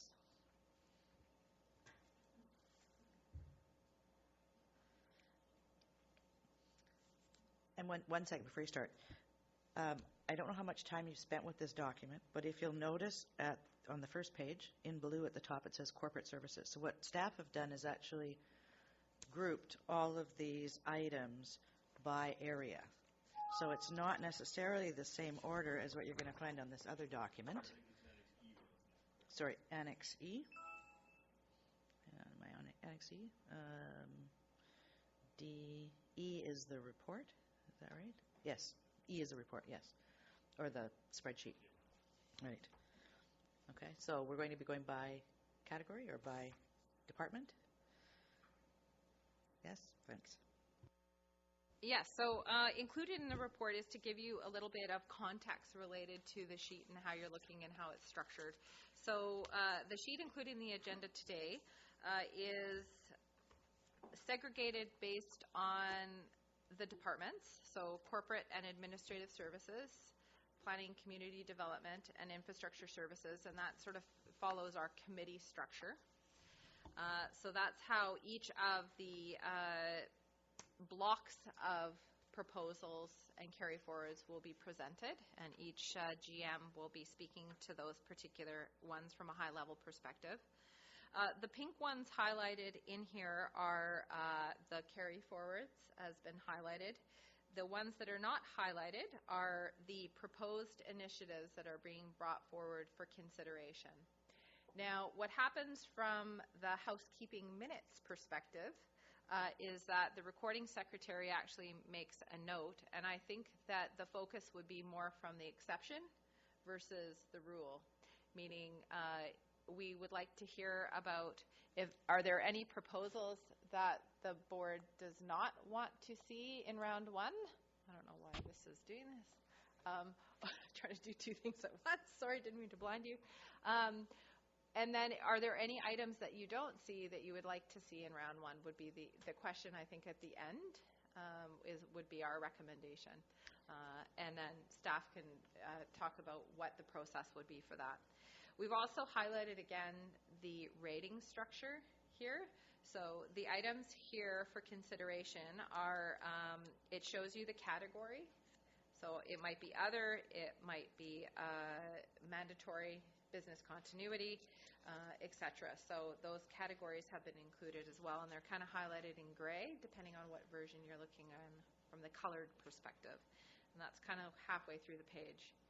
Now, why have some of the areas been blacked off? And I think that's because some of that information at this point for carry forwards wouldn't be relevant because those projects have already been funded. And the ones that haven't been have been highlighted are those that the relevant information for this particular context. So we also provided a spreadsheet version that sorts the information based on the rating criteria. So that's based on, understanding a different sorting mechanism, if you like. So kind of giving you a couple of different options. We also have it as an Excel spreadsheet, I believe, in our arrow folder as well. Correct. So you're able to sort that information individually. Okay. Okay. So did you want staff to do a presentation or just have directors look at each category and come back with any questions they have about any of these? Yes. So how the senior leadership thought would work well is that the general manager does an overview, and then we can take questions if need be. Okay. So just highlights of some of the projects, perhaps not going line by line, but that would be our thought on this side that's worked well in the past. Let's start with corporate services. Okay. Take a sip first. Thank you. Thank you.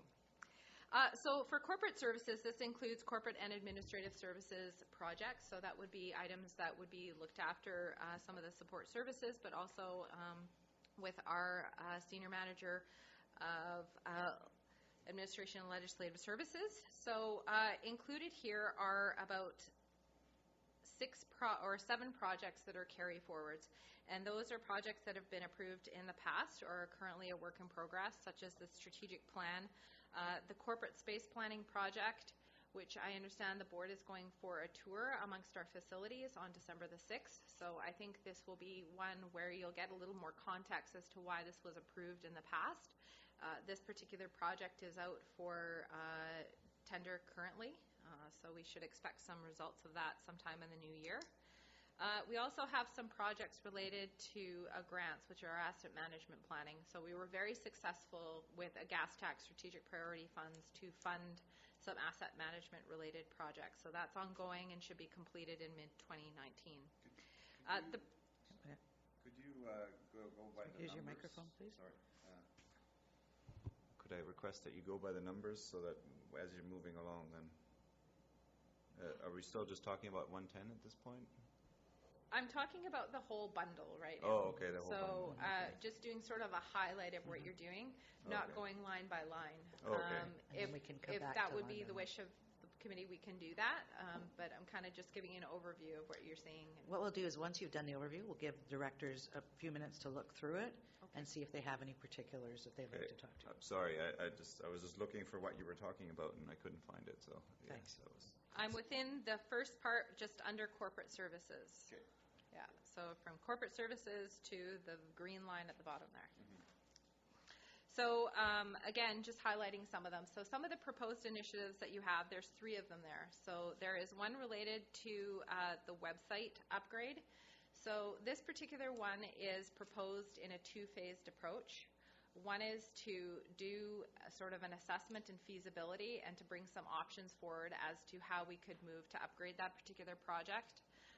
Versus doing both of those in one way. Our current website has not been updated for several years, and there are some functionality issues related to that. There's also been some things highlighted by the board from an improvement perspective, and currently to do some of those improvements would be a challenge. We don't have a webmaster on staff, so again, we're reliant on consultants to do this particular project. I've heard that the website has crashed a bit in the last while. And some of the, I know there's been requests from some of the directors to have more access to bylaws, for example, but that's difficult given the current structure that we have. Yes, that is correct. So the back end is... Needs updating. Yeah, yes. Okay. Any questions from the directors? Director Hiltz. What website hosting is on-site, off-site?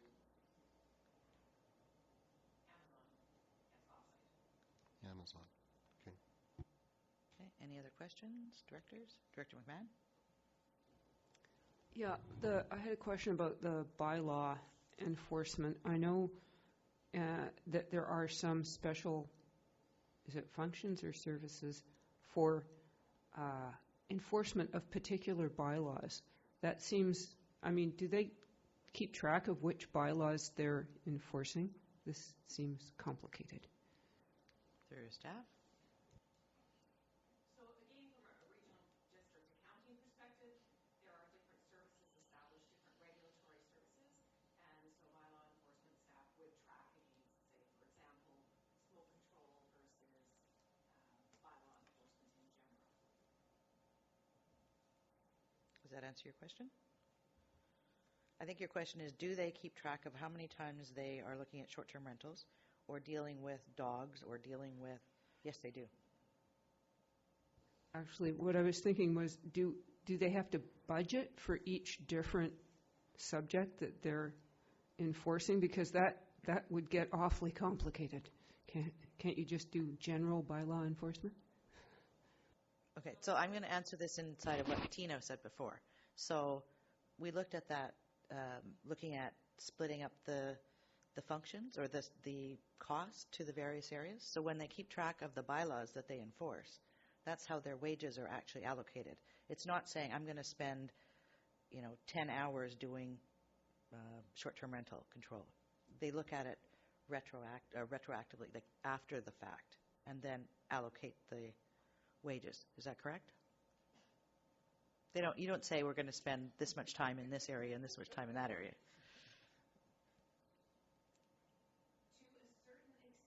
Yes? I do have to allocate between dog control and bylaw enforcement. Mm-hmm. Some of the other regulatory services are a little bit different.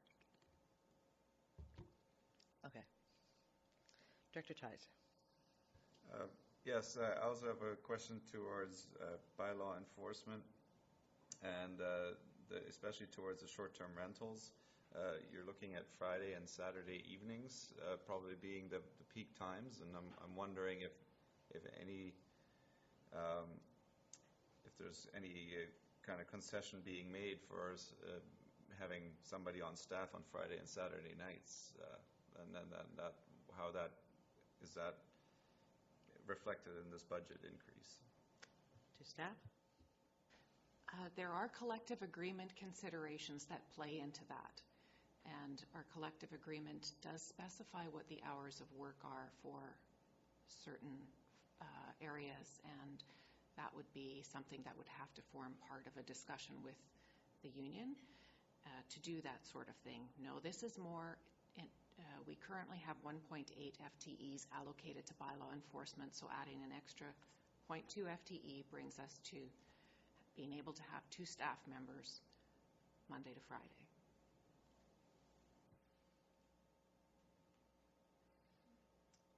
Yes, Director McGann?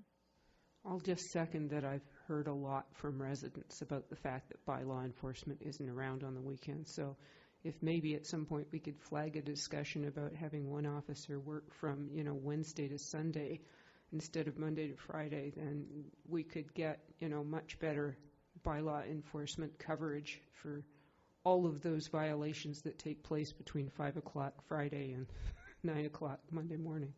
Okay, staff? Yeah, so I think this is a good process discussion, because I think that, This is what, if the committee would like to see this type of information in round one considered as part of the budget proposal, we can make we can include some of these pieces that are being mentioned in the motion.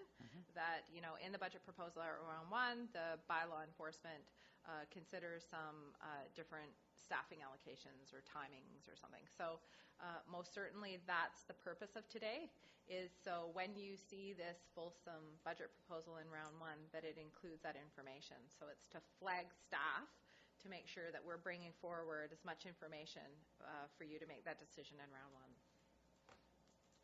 Terry, you have that? Thank you. Any other questions about corporate services? Director Beamish. Just when I look at this table, this is not the whole scope of the corporate services plan that was approved by budget last year. This is the remaining things that are still on the table that either haven't been started or have been started and are not complete. Is correct?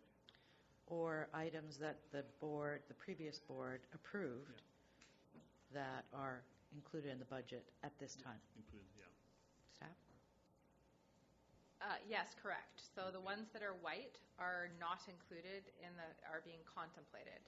Right, they would have to be approved. So the first one, the strategic plan, for example, 25,000.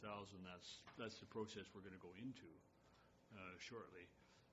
Not done, but GIS down the bottom is roughly 50-60% done. So good. Any other questions about page 1, corporate services? Tina?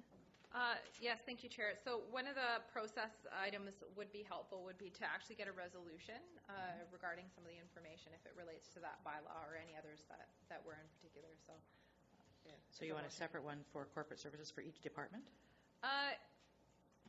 One specifically for the additional information regarding the bylaw enforcement. So what you'll see in the minutes too, from again a housekeeping perspective, is at the end of corporate services, if you want to say that the following budget proposals, the recording secretary captures all of these, be brought forward to round one for consideration, for further consideration. And then if you want a further motion regarding more detail that has been highlighted in respect to the bylaw, for example, then a further motion would need to occur for that. That would be helpful. Okay, but you're saying you want a separate one for this corporate services, yes, with the extras, and then not the whole thing like you had in the previous. Okay. Yeah, and the recording secretary can always read off what that looks like, so sure. So you can understand. Sorry. Thank you, Chair Seegers. That the Corporate Administrative Service Committee recommended that for Function 200 bylaw enforcement HR plan increase in the budget proposal at round one, that options to consider hours of service be added, such as weekend enforcement. Could you read the first part of that again? It doesn't talk about the carry forwards. Do you want the carry forward piece separate? I believe, Chair, that we were going to go back to the carry forwards. Yes, and do them all at once. So at this point, you just want the differences, the clarification. Okay, I thought maybe you wanted it all in one. Okay. Okay. Please. Thank you, Chair. That for Function 200 bylaw enforcement HR plan increase in the budget proposal at round one, that options to consider hours of service be added, such as weekend enforcement. Does that capture what the directors were indicating? Okay. Who would like to move and second that? Perfect. All right. All in favor? Thank you. Thank you. So we move on to planning and community development. Page 2 and 3 and 4 and 5 and 6 and 7. Director McMahon. Yes, the fire hall roof replacement. I was just wondering, it seems like the amount that was budgeted is not going to be sufficient to do the roof replacement, given the failure to get any bids on it. So at what point do we perhaps increase that line item? Staff? And then we'll come to you for an overview in a second. Thanks. Thank you, Chair Seegers. So for clarity to the committee, this budget initiative is split into two services, recognizing that this building is shared between the fire service and the parks service. So the total project budget is $150,000. And our process on this project included professional cost estimation and engineering. We don't believe that the budget is was the limiting factor in terms of the market response, and so we will be proceeding very shortly with re-tendering with a slightly adjusted work plan to see this important project through. Thanks. Right. What we've seen in Seashelt as well is we've tendered, and it's just there's nobody with the capacity to actually take on the job, and so they're not bidding. Okay. So, Director Hall, we'll have you do the overview of this department, and then we'll come back to specific questions. Thank you, Chair Seegers.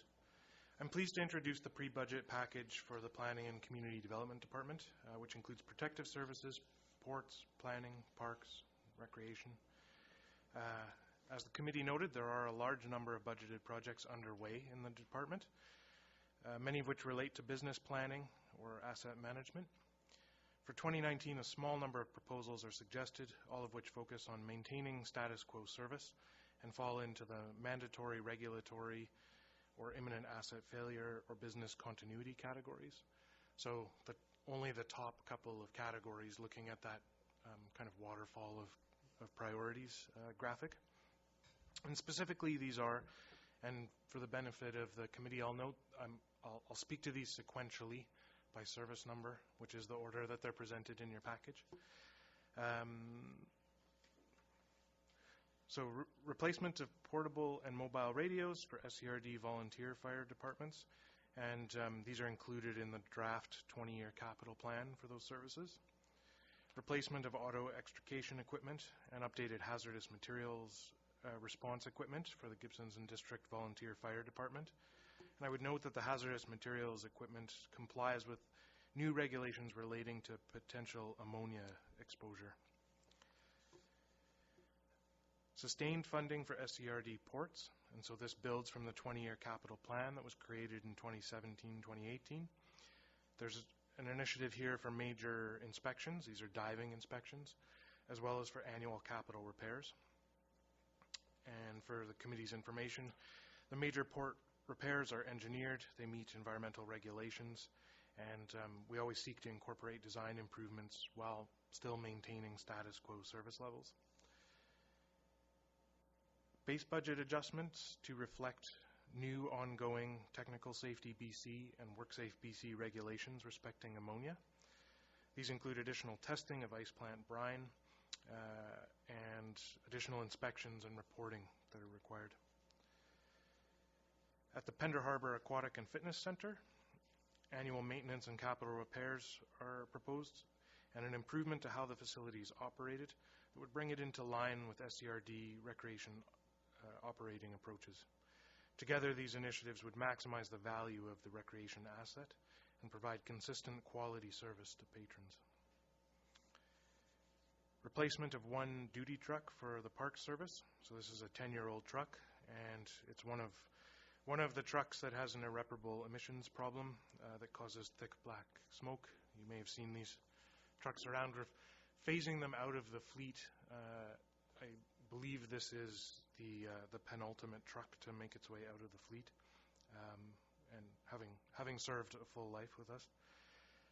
And lastly, addressing an outstanding service level budget variance relating to a School District 46 administered community recreation program at Roberts Creek School. So this is an accounting change. The program is administered by the school district, and so it's distinct from the joint use function. It's different from that. And so it should be budgeted through 670 regional recreation accordingly. We have been recovering it through deficit funding in that service, but having The benefit of a fully executed joint use agreement and being able to confirm that it is in fact outside of that agreement, this change and bringing it formally into the service will prevent future variances.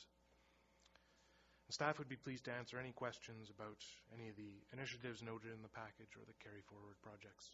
Thank you. Thank you very much. Director Beamish. Sorry, could you turn your microphone on and pull it down a bit, please? Yeah. Going to 210 on the first part, I noted the other day that the fire hall is bright red now in Gibson's. And so is that project actually being completed, the third one down? Or is there more work to be done? Staff? Thank you, Chair. That project is now completed. So it wouldn't be a carryover project then, so that would be taken off the list? Staff? Thank you. Chair Seegers, I think we're just processing the last of the invoices and those sorts of things. So for the purposes of today, it's on the list. Okay. When you see it again in the new year, it might drop off because it will be completed. The actual project is finished. Okay. Director Beamish? The next one down, under 210 again, Gibson's and District Volunteer Fire Department records. And then over in the description it says a record management system for all SCRD fire departments. So it's not just Gibson's and District Fire Department, I'm assuming there. Is that correct? Staff? Thank you, Chair Seegers. So this was a priority that all of the fire chiefs have identified, and it's a similar software system that the Seashelt Fire Department and Pender Fire Department use, and so they wanted to be able to have one. So it is just the SCRD fire departments in this software, but it brings them in line to the other ones that are also on the coast in terms of things. Thank you. Okay. Any other questions? And Director Beamish, now you can turn your microphone off unless you'd like to speak further. Oh, yeah. Thank you. Any other questions, directors? Director Pratt.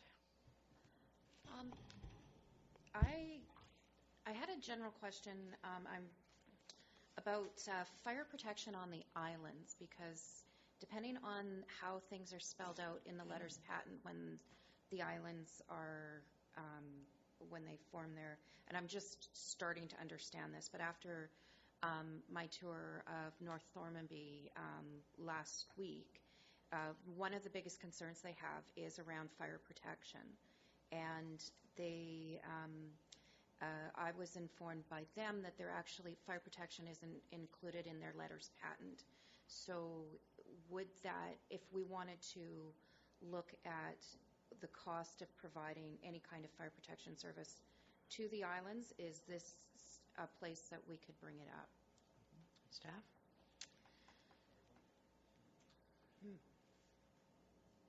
I think there's a two-part, if I can, Chair Seegers. So in terms of understanding sort of the whole fire services, in particular to the regional districts, the strategic planning exercise in that document will help to outline a number of things in terms of things that the consultants and the fire chiefs did look at. So that's part one. There's more opportunity to have a bigger, larger context of a discussion. But part two, I'm going to actually ask our corporate officer to just distinguish what's currently happening now. Okay. So the islands are not included in any of the SCRD fire protection service area boundaries. Mm-hmm. So the SCRD is unable to provide fire protection to those areas, and they would call on the provincial government in that case, the wildfire branch, for fire protection in those areas. In order to create a service, there is a large process attached to that. Naturally, watch the Coast Living magazine coming up. We have a little feature coming up on that. Oh. But there is a requirement for a feasibility study, public consultation, service establishment bylaw, elected approval. There's a large process that goes into establishing a new service. Okay. Director Pratt, did that answer your question? It's starting more, but it'll come back. Okay, thank you. Director McMahon?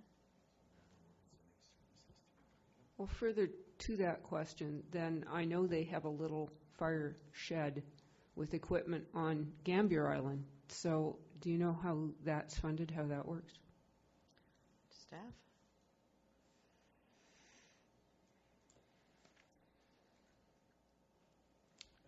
Thank you.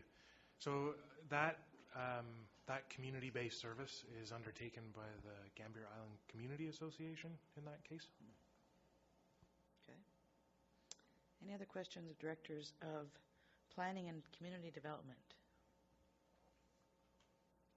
Did you want another minute or so to look that through, or are you ready to move on? Okay, Director McMahon? Yeah, I just, slightly off topic, but I had a general question about the Suncoaster Trail.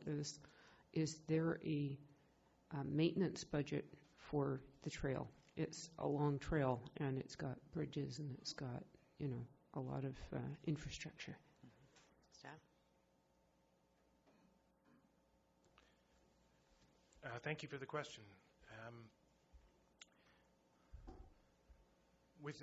So the Suncoaster Trail Phase 1 from Earls Cove to Half Moon Bay is maintained through the Community Parks Service. So that's Service 650. And so annual maintenance is undertaken on the trail through that operating budget. Like many park assets, if we consider the trail as one giant asset, or we break it down into the many parts of the trail, including signs, kiosks, bridges, staff are currently working on an asset management plan for parks, similar to what we have for other services, that would provide the board with a better understanding of what the costs to sustain all of those assets will be. There are some specific pieces, there are some specific budgeted projects that support the Suncoaster as well. So included in the carry forward projects, there's a small parks bridge capital project that was undertaken as a result of some work that was done through that asset management work, where we identified some work that needed to be done to bridges. It was an important interim step to see a bunch of work forward, and we'll continue reporting on that asset management work as it progresses. I would anticipate that we will identify other areas where there are unfunded needs. Thank you. Okay. Any other questions? Director Beamish, you had your hand up. Two things, and just for clarification on 615. When I see on the participants says except F Islands, that just means except Gambier Keats? Is that what that means? That type thing? Okay. Mm-hmm. And then the other thing is that under the recreation equipment replacement, does that equipment have any value? Does that get sold off, or does it get? Do we recover any money on that equipment? Staff. Thank you for the question, Director. Thank you, Chair. Yes. But we don't know how much, right? So with any time the regional district is disposing of assets, we're looking to recover any residual value. In this particular case with this equipment, part of the tender process that's underway right now for this project does ask the question of bidders as to what they would be willing to pay for that equipment. Mm-hmm. Thank you. Hey, directors, anything else in this category? Director Julius. So when it comes to trying to sell off these items, are they put on our webpage? Or how does staff go out and get the news out there to everyone? Staff.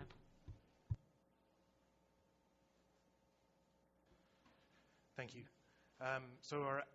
We are always looking for the best value, and so a variety of approaches are used. In the case of the fitness equipment, yes, that is included with the tender package that is on the web page. Other items are taken to auction, depending on the nature of the asset to be disposed. So further to that, given that you're asking the providers of the new equipment to tell us how they'll deal with it, would we be disposing of it, or would they be disposing of it?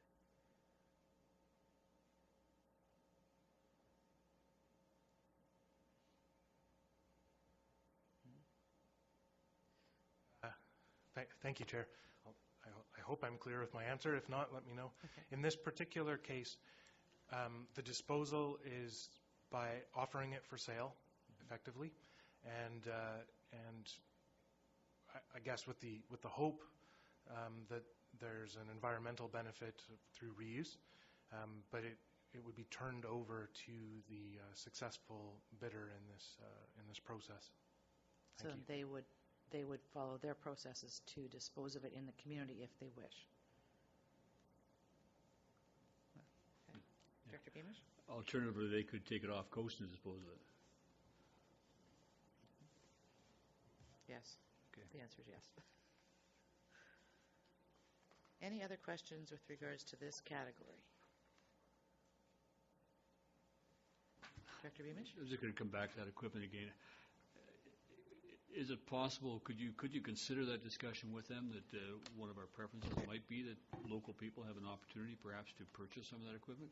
It certainly seems that it's been paid for locally, and I understand the concept, but people here like to be fit too. Staff? So I can offer both a specific and a general comment, Chair. The specific comment would be on this particular item, there are some opportunities on the coast, and a report will be coming forward shortly on those opportunities.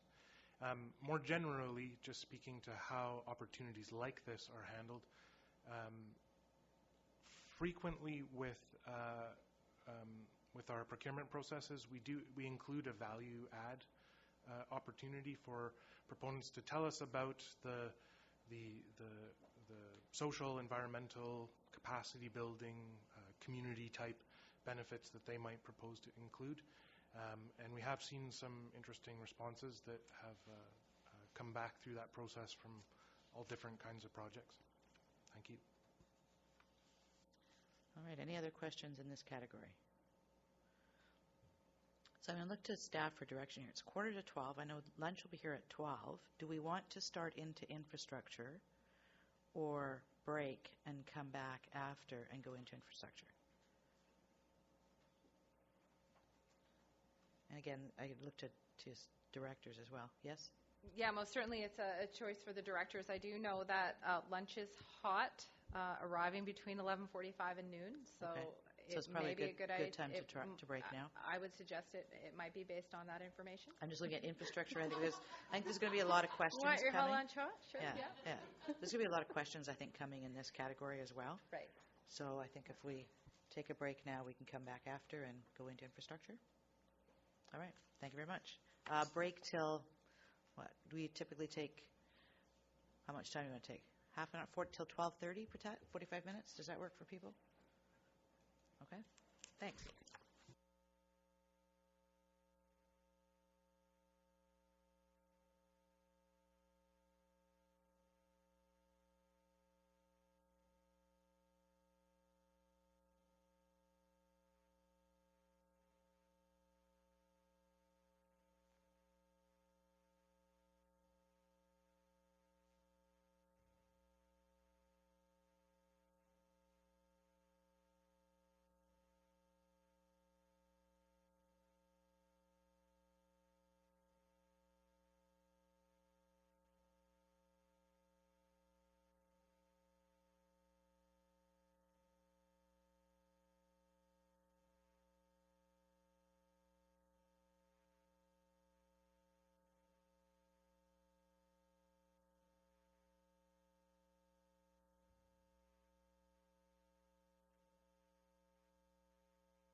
Infrastructure. So this is page 8, 9, 10, and 11 in our spreadsheet. So we'll turn to staff first for an overview. Director, oh, not you, what, you GM, Remco? Okay. Thanks. Thank you, Chair Seegers. Staff is pleased to introduce the pre-budget package for the infrastructure department, including utilities, solid waste, and our fleet and transit groups. There are a large number of budget projects underway in the department, many of which relate to improving our water supply, our asset management, and ensuring our ongoing regulatory compliance. For 2019, the suggested proposals are focused on mandatory regulatory requirements, immediate asset failures, and our business continuity. Some highlighted projects are for our solid waste function, an increase to our base budget for a maintenance cost at our Seashell landfill and Pender transfer station, the increased cost, the increased use of both sites, and the age of the facilities are and the general increase of the maintenance costs are requiring this increase. There's a need to replace 3 trucks. Those are 3 heavy-duty trucks used by our utility crew for the maintenance of our water distribution network and our water treatment facilities. 2 of those trucks are currently out of service because they are unrepairable, and that's impacting our efficiency in the way we deliver those services. For the treatment plants in Garden Bay, South Pender, and Chapman Creek, there's a need to upgrade or install some new instrumentation to monitor and regulate the treatment process to ensure that we stay within the regulatory requirements. And in 2018, it was confirmed that for Kern Road, which is service 391, the majority of the anchors on the ocean discharge were failing or already failed, and that they are in need of replacement urgently. Staff would be pleased to answer any questions you maybe have. Thank you. Thank you very much. And directors. Director Beamish. Thank you. Looking at 370, I'm looking at regional water service storage capacity and regional water service vehicle replacements. And under that, it's got all. Is that, how's the town of Gibson's involved in that one, those 2? Staff? Thank you, Chair.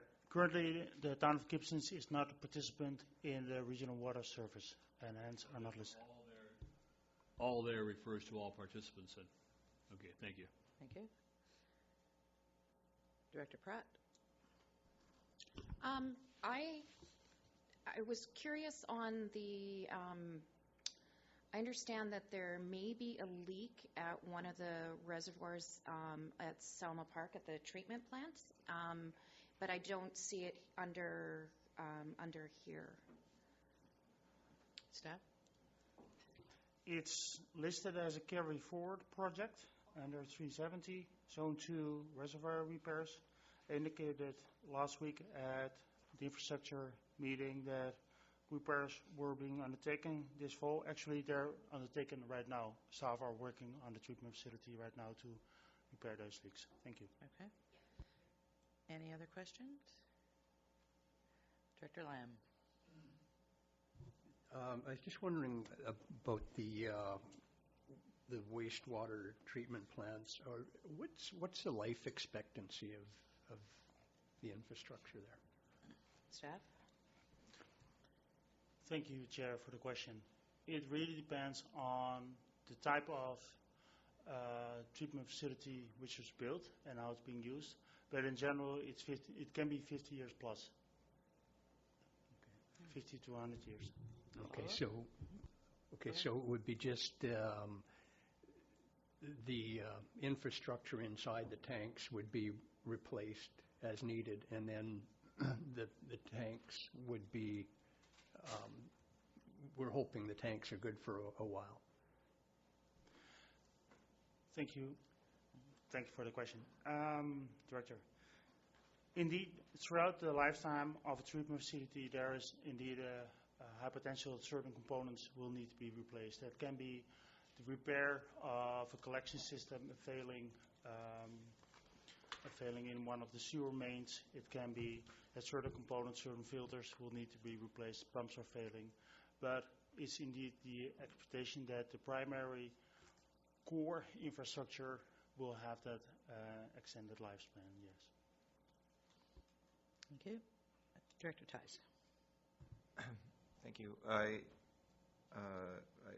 You just reported to us that two of the three trucks have failed and are irreparable. So I'm wondering if there's any plan to move forward with some sort of asset management strategy where we actually replace vehicles before they're absolutely junk. And staff. Yeah, that most certainly has been a contentious area in the regional district, so it has some history. So it really depends what service it is. Typically, our average replacement cycle, or ideal, is every 8 years, depending on the use, depending on the type of vehicle and the type of service. Sometimes there is a business case to be had that it's still viable for use. Sometimes, depending on the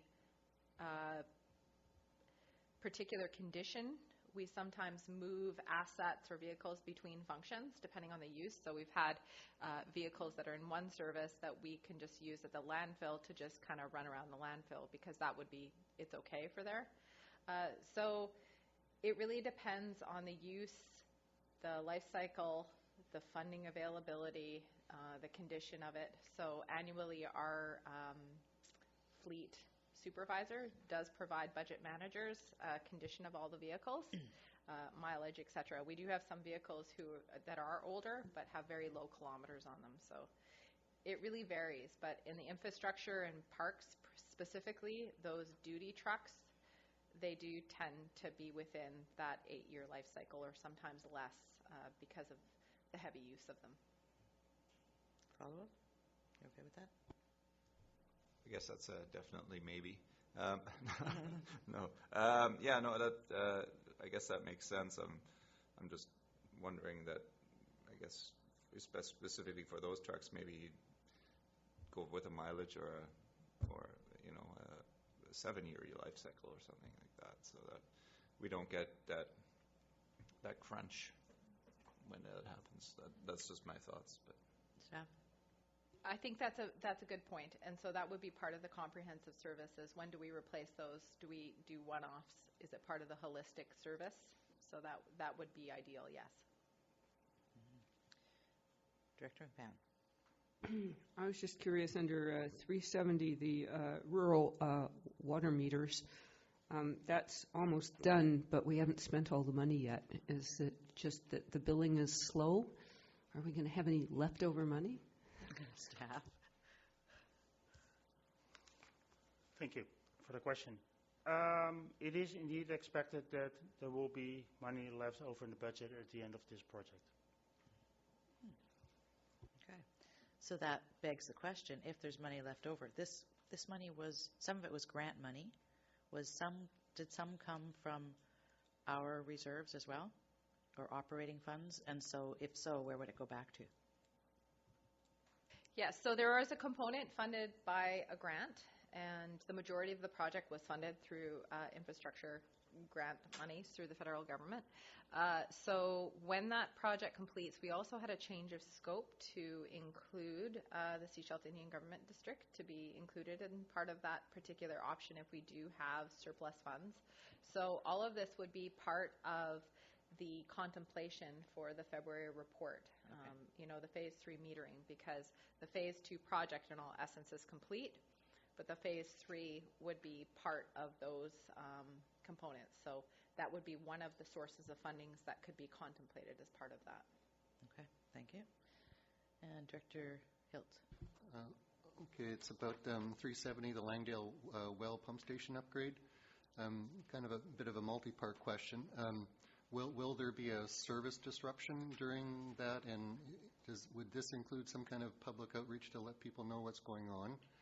And I thought, I'm not sure if there's supposed to be some exploratory work about the condition of the screen, and I'm not sure if that's there or that's another project. Hey, staff? Thank you, Chair. This project, next to the Langdale well is connected to the Hopkins Landing water system, which is an independent water provider. Those systems are connected, and we're currently developing an agreement to ensure that there is no service disruption while we are upgrading this well. And the condition assessment of the screen will be part of these works as well. Prior to any works to be initiated, there will be for sure public notice given to all the participants in the service. Thank you. Any other questions, directors? Director Lee. I think it's kind of I should have asked the question much earlier. When we have these carry forwards, does that mean that the money is already here? It's like a grant or taxation we collected earlier, or where's that money coming from? Yes, so essentially there's no additional financial impact to the carry forward projects because those funds have been either requisitioned or funded through those projects in the past. So for the 2019 budget, there's no financial impact from the project scope. Caveat, though, is, if you still have resources that are allocated to that, that would be something to consider, and that's why we include them as part of the holistic picture. Do you have further follow-up on that? Does that answer your question? Yes, when you're talking about resources, you're talking about project managers or planners or those type of resources. Yes? Staff, okay. Yes. Okay. Director Pratt. So to clarify, for example, with something like a grant application, I'm going to use the Cooper's Green as an example. For the hall replacement, we know there's a grant coming up, but it wouldn't necessarily hit this part of the budget process because we don't actually have the grant money for the continuation. I'm thinking specifically of the Canada Infrastructure Grant that's coming up with a deadline date of application in January. So for something like that, because we have a certain amount of the project that we've already funded and we have funding for, but when we have something come up that we know there's a grant application coming up, and it wouldn't necessarily hit this part of the budget. I think your question is where would it show up inside of the budgeting process, given that we're doing a grant application? Thank you. Okay. Yes. Staff? Thank you, Chair. So a project like that, or that specific project, the process would be that staff will bring forward a capital funding plan for board decision, and then if there's a favorable decision, it gets incorporated into the financial plan. In the case of this particular project, staff are working on a report right now that will be brought to the December Planning Committee meeting, and I suppose if approved would be incorporated into the 2019 budget according to what the board decides to do. Okay, and that would then have both the district's the regional district's contribution and the grant contribution at that point? Staff? So thank you, Chair. So there's sort of two parts to the question, and I guess this is a really good example where a project like this has different phases. And so the earlier phase that was referenced, which is the design work and the architecture work, those types of things, the professional work, that was funded from gas tax. And so to take that project to the next step, now that there's an understanding of what the scope and the size and, the costing of that project, that would generate another report, and the board would need to agree on what the funding model is for that project. The grant would be one opportunity. There could be other funding sources that could also be a part of that project. And so once the capital project, which would be like phase 2, is established, then it becomes a part of the financial plan. But right now it's not a financial plan until the board establishes a capital project budget. Right, so that will come forward in December to the meeting when the board actually makes a decision about moving forward or not, and that point would then show up in our budget. Yeah, so staff are working on a report to bring to December, and we are mindful of the opportunity to get external funds. Perfect. So. Thank you. Any other questions? Director McMahon. Yes, this was partly earlier in the budget here. There was an energy audit. And what I was thinking about is we won't have the opportunity to do strategic planning before the budget process, but I think that climate change should be a very high priority for us, both in terms of mitigation and in terms of reducing our GHGs. So I guess my question is, are there some opportunities here for some planning associated with climate change that we can build into this year's budget? Staff? While you're thinking about that, I will let everybody know about the December 7th workshop that all directors are invited to. It's being put on by Fraser Council in Sechelt, and it is looking at impacts of climate change on municipalities, etc. I can further send out the information to you, and you're all invited to attend. Okay, thanks. And staff? Thank you, Chair. That sounds like a great opportunity. Thank you to the district of Sechelt there. So climate change as a whole topic and an initiative has lots of parts to it, if you will. We know that. And so the regional district has not fully contemplated climate change and what does that mean and as a topic on itself. So staff really recommend this become a part of the strategic planning exercise to help provide a little bit of scope back to the organization on how you would like to address that. And in the meantime, we will take a look and see what we do know internally as well, but right now we don't really have that lens, if you will, through our projects and our work. So good opportunity to take us a step forward. Follow-up? Yes, I think an energy audit is a really good first step because, the very first step is gathering information. So perhaps if there's specifically any opportunities there to gather information about what we're doing, and that would inform, strategies going forward. I think staff can fill us in on that, but I believe that was part of the sustainability plan, that there was an audit actually done on all of the buildings, and some of that work has already been done. Staff? Yeah, so certainly there are things that we can provide back that we have done. I think so we're all on the same page of what we mean around climate change. That's the opportunity, if you will, in terms of things. So we can provide back what we have done as an organization in this regard. I don't think it's what you are really truly speaking about in terms of moving to the next step. And that's the part I'm suggesting. The strategic planning exercise will really help. Director Beamish.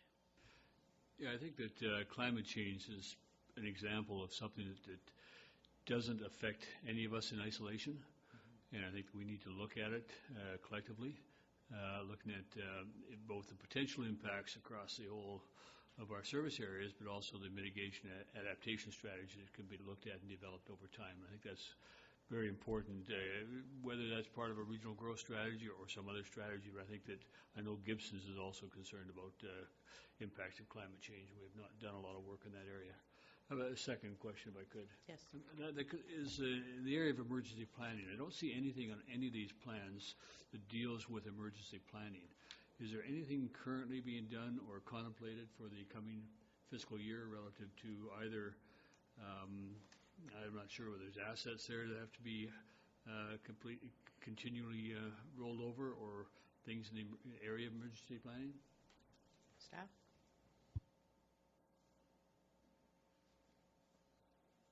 As far as projects go, last year there were a few grants that the emergency planning was successful in receiving.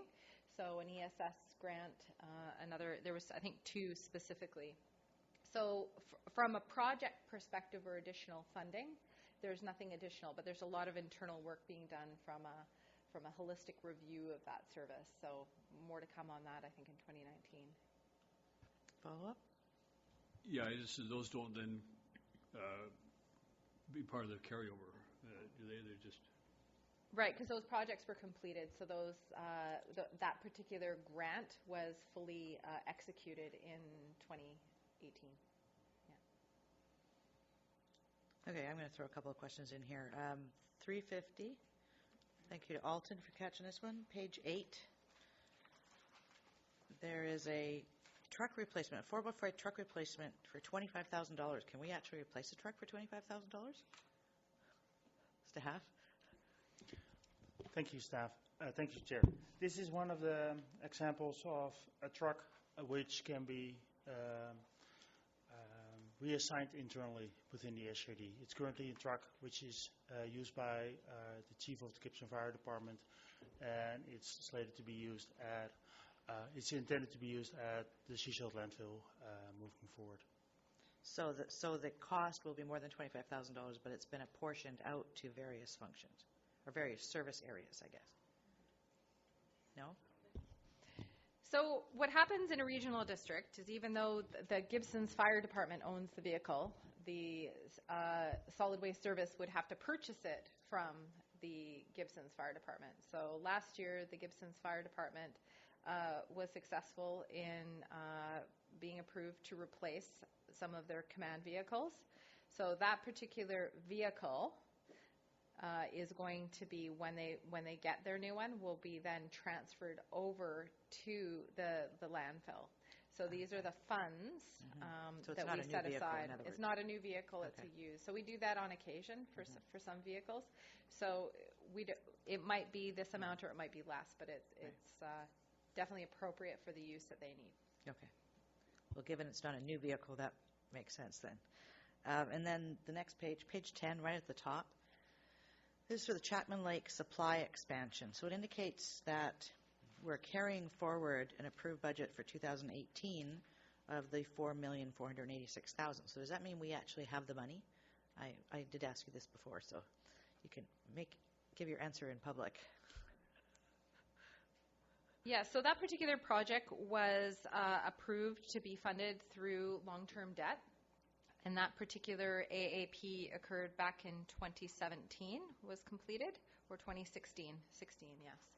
So that's how that project will be funded. There was a portion of the project as well that was going to be funded by reserves as well. So that's that particular funding allocation. So the funds, we do not actually have the funds on hand. We have approval to borrow them as needed. Yes. Up to that amount. Yes, and we also had approval from the board to apply for a grant for that particular project. So we hope to be receiving some information in the first quarter of 2019, hopefully before budget's adopted. So perfect. Any other questions? Director Lamb. So would that be, so that money, would that be for if we needed a reservoir, if we needed extra piping, or if we're doing an expansion of the dam at Chapman Creek? Does it sort of cover most of the any work that has to be done to supply to create a bigger water, more water? So you're asking what is the scope Yes. of the project that these funds can be applied to? Yes. Staff? So the particular loan authorization, or the AAP, was for one specific use. And so we could not take that borrowing for another project. It's only for that specific project. So we couldn't transfer that borrowing to another project. So we would have to go back out for another consultation to the public on any future boring for another project. So that would just, if we were successful in the grant, let's use that as an example, and we don't actually go forward with the debt, or we go forward with something different, that particular debt envelope can only be for that project. It can't go towards the reservoir, any other projects for water, because that's not what we went to the public for. So the plans were drawn up for the Chapman drawdown with the, the pipes, everything else, and that's what the money was borrowed for. So that's what it would have to be used for if we would move forward. Any other questions? Follow up. So we do not have the money yet. We've applied for it, but we do not have the money yet. We've been approved to borrow it by the electorate. Okay. Yeah. Okay. And okay. Yes. Chair, sort of speak about the process of debt, just very briefly. Does that help? Would you like to hear about the process? Just a little bit about the steps. It won't be painful, I promise. Go ahead. You're looking like, oh God, do I want to hear this? So the steps are where, the same thing like contemplating a service. So we go ahead with a project. We then say we want to potentially borrow for this particular project. In this particular case, we're going for long-term debt. So this kind of ties to the slides I provided on November 22nd. We then have to go to public approval for that particular borrowing. And if we are successful with that particular process, then we generate a loan authorization bylaw. So that gets approved by the Inspector of Municipalities, approved by the board, etc. Now, what that does is authorizes you for the ability to actually borrow the funds. So the question of do we have the money? So do we actually have the cash on hand? You typically don't do that till the next step was when you need the actual funds. You then come to the board and say, okay, we have approval to borrow up to X, but we only need Y. So you would come with a security issuing bylaw, which would then be actually the funds that you would receive, and you'd receive that back from the Municipal Finance Authority. So that's the general Coles Notes version of the debt process. Any further questions? Director Lee. Thank you. So I guess from this actually is a continuation of my earlier question. And when you go to the AAP, do you actually have engineering design parameters so that the project is nailed down to that depth? Or does it just say, we're going to give you 300 gallons more water a day by building on the Chapman Creek expansion? Staff?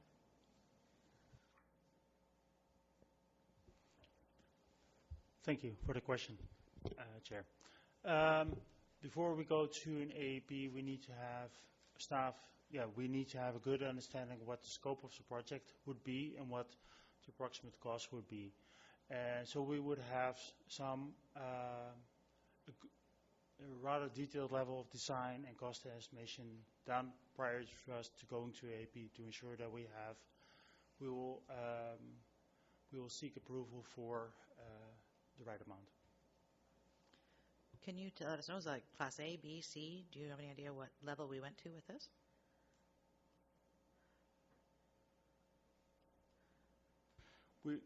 Thank you, Chair. We currently have 95% drawing, so that's Class B.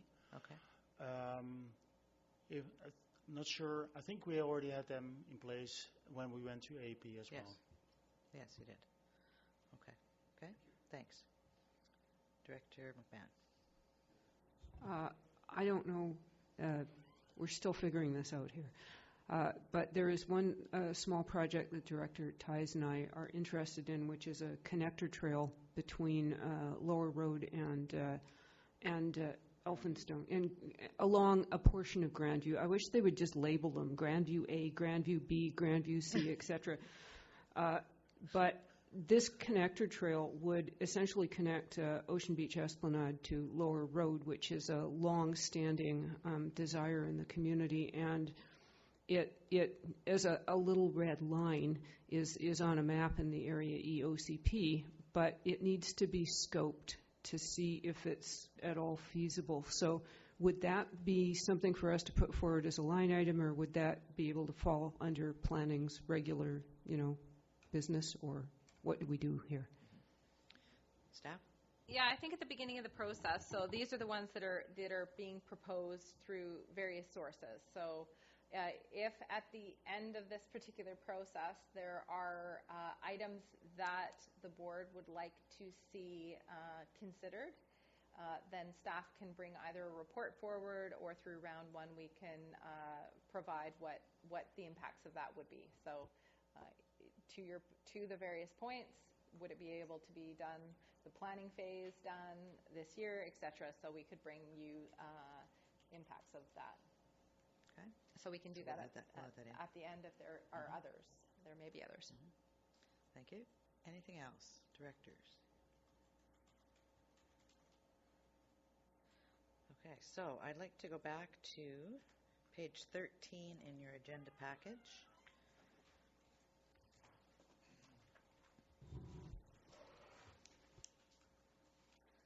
And then I'm going to have Tara read out the recommendation. We've changed the wording somewhat just to have it be clear that we have those certain projects not carrying forward and the rest are. So it's going to give us the same information, just in a slightly different format. So I'll have Tara read it so that you can be clear about that. Thank you, Chair Seegers. That from the 2018 project carry forward request, the universal water meter installations Phase 3 District of Sechelt Function 370 and the following bicycle and walking path projects not be carried forward to the 2019-2023 financial plan, and staff will provide future reports on next steps and options related to these projects in 2019. Function 667 Lily Lake Path, Function 665 Gower to Gibsons, Function 665 Beach Avenue south of Flume Park, Function 665 Highway 101 to Minty Road, 665 Lower Road, 665 Highway 101 east of Poplars Park, and 665 Roberts Creek Village to Pierre. And that the remaining 2018 carry forward projects and associated funding be included in the 2019-2023 financial plan, and further that staff be authorized to continue and proceed with the 2018 carry forward projects prior to the adoption of the 2019-2023 financial plan. Are there any questions from directors? Everybody's clear on what we're voting on? Okay. Moved and seconded. Thank you. All in favor? Thank you very much.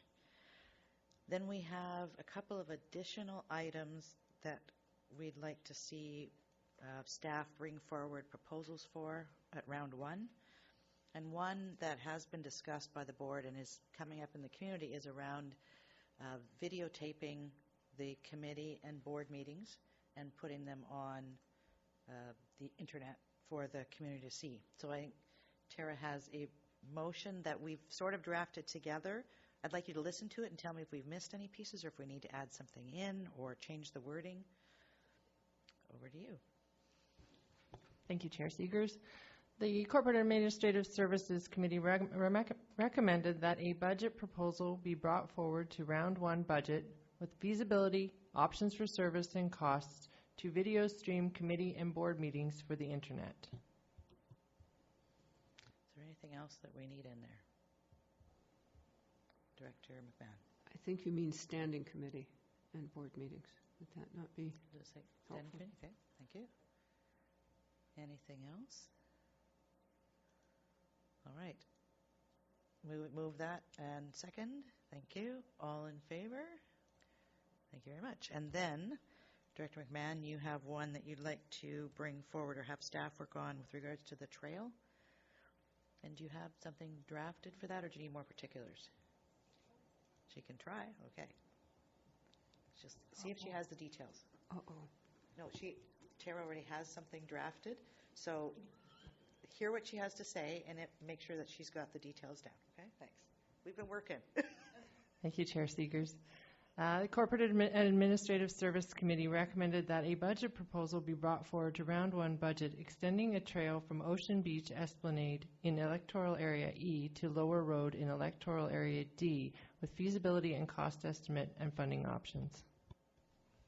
Does that cover off what you're looking for, or do you need something more? Does staff understand which area they're looking at? Okay, that's okay? Would you like to make that motion? And second, thank you. All in favor? All right, is there anything else that the directors would like to see come forward, that staff bring forward to Round 1? Director Beamish.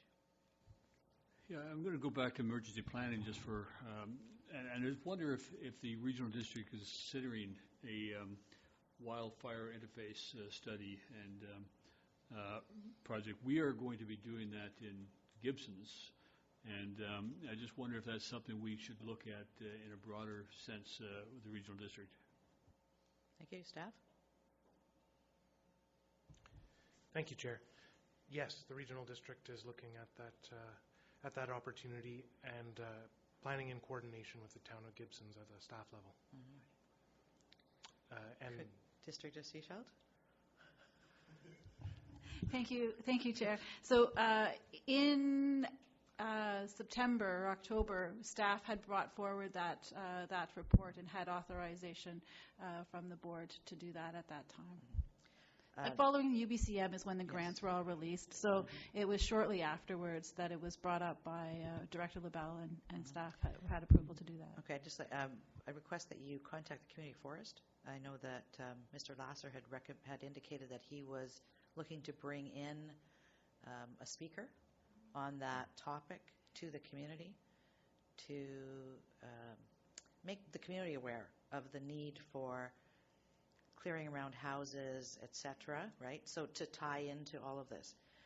The bigger picture, the bigger conversation, I think, that I see that we need to have in the community is around green waste, because disposing of green waste is becoming a large cost at the regional district, but we also have those who have large properties who aren't necessarily disposing of that, which becomes more of a fire hazard. And then we also have burning bylaws. So I think it's a bigger picture to look at the whole piece, and I think starting this conversation around the interface piece will start that conversation in the community. Thank you. Staff understand. Exactly. Thank you. Thank you. Director Beamish? Yeah, I'm pleased to see that we are doing something in a coordinated way as well, but is that something that should go into this document to come back up to first round, or is that something that just is happening? Staff? Just from a process perspective, so what we do as part of the grant reporting to the board on a bi-yearly basis is this was one of the grants that staff are applying for. So if we are successful in that particular grant, we would bring a report back here to say we were successful and to amend the financial plan accordingly. So then it would be integrated into the plan. So staff are currently working on that grant. So we'll see what the turnaround is before budget's done, but most certainly you'll see that again. Okay, thank you. Thank you. Anything else? Director Tice. Yeah, I was made aware of by a member of our community, a longtime member, that in 1993 there was a referendum done to actually increase taxation towards bike paths, and that referendum actually passed. And right now is probably not the best time to have a referendum on that, because we have a lot of gas tax funds that aren't being used. We can't build bike paths right now. But I just thought I'd bring it up, and that when the time comes and our gas tax funds are not looking as healthy as they are right now, that maybe we could consider that and start moving forwards with that discussion. Possibly maybe by budget time next year, that sort of thing. Okay, I don't think, you're not looking for anything from staff? staff? No, I'm not looking for anything. Okay, thanks. Anything else from directors? Okay, I think we've covered off the budget. So I think the directors would like to go into an in-camera meeting, closed meeting, under Section 90 2B. Is there somebody who'd like to make that motion? Thank you. Second? All in favor? And it needs to be unanimous. Could we have everybody vote again, please? Has to be unanimous to go in. Thank you very much. All right. Any questions from the press? Thank you very much. Okay. And do you want to stay, or should we make a motion to have you stay? Okay. Could we have a motion to have the alternate director from Seashell stay in our closed meeting? Thank you. Moved, seconded. All in favor? Thank you. All right. Thanks, Sophie. We'll take a couple minutes.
Staff can move forward and include in the budget the mandatory items on the list.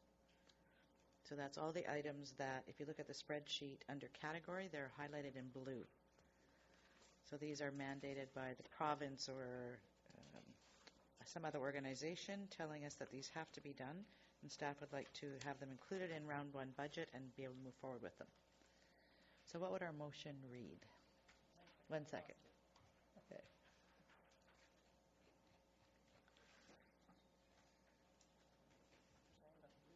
Yes, blue ones first. Thank you, Chair Seegers. The Corporate and Administrative Services Committee recommended that for 2019 round one budget, the following categories mandatory projects be included in the 2019 budget, and the ones that are listed on your sheets in with the blue highlight. And they'll be listed in the actual recommendation when it goes forward, right? Any questions about that? Could I have a motion to move that forward? Moved, seconded. Any discussion? All in favor? Thank you. And then we need to do one more. Thank you, Chair Seegers. The Corporate and Administrative Services Committee recommended that for 2019 Round 1 budget, staff present budget proposals for the following corporate and administrative service projects, for the following projects, which I'll list the projects as well, and they are the ones with the gray highlight. Okay. Any questions about that? Motion? Thank you. Second? All in favor? Thank you very much. Have we covered it all off now? Perfect. Anything further from staff before we adjourn? Thank you very much. Great job. Thank you. All right. Motion to adjourn. All right. Second? All in favor? Awesome. Thank you. Thank you, staff. It's been great.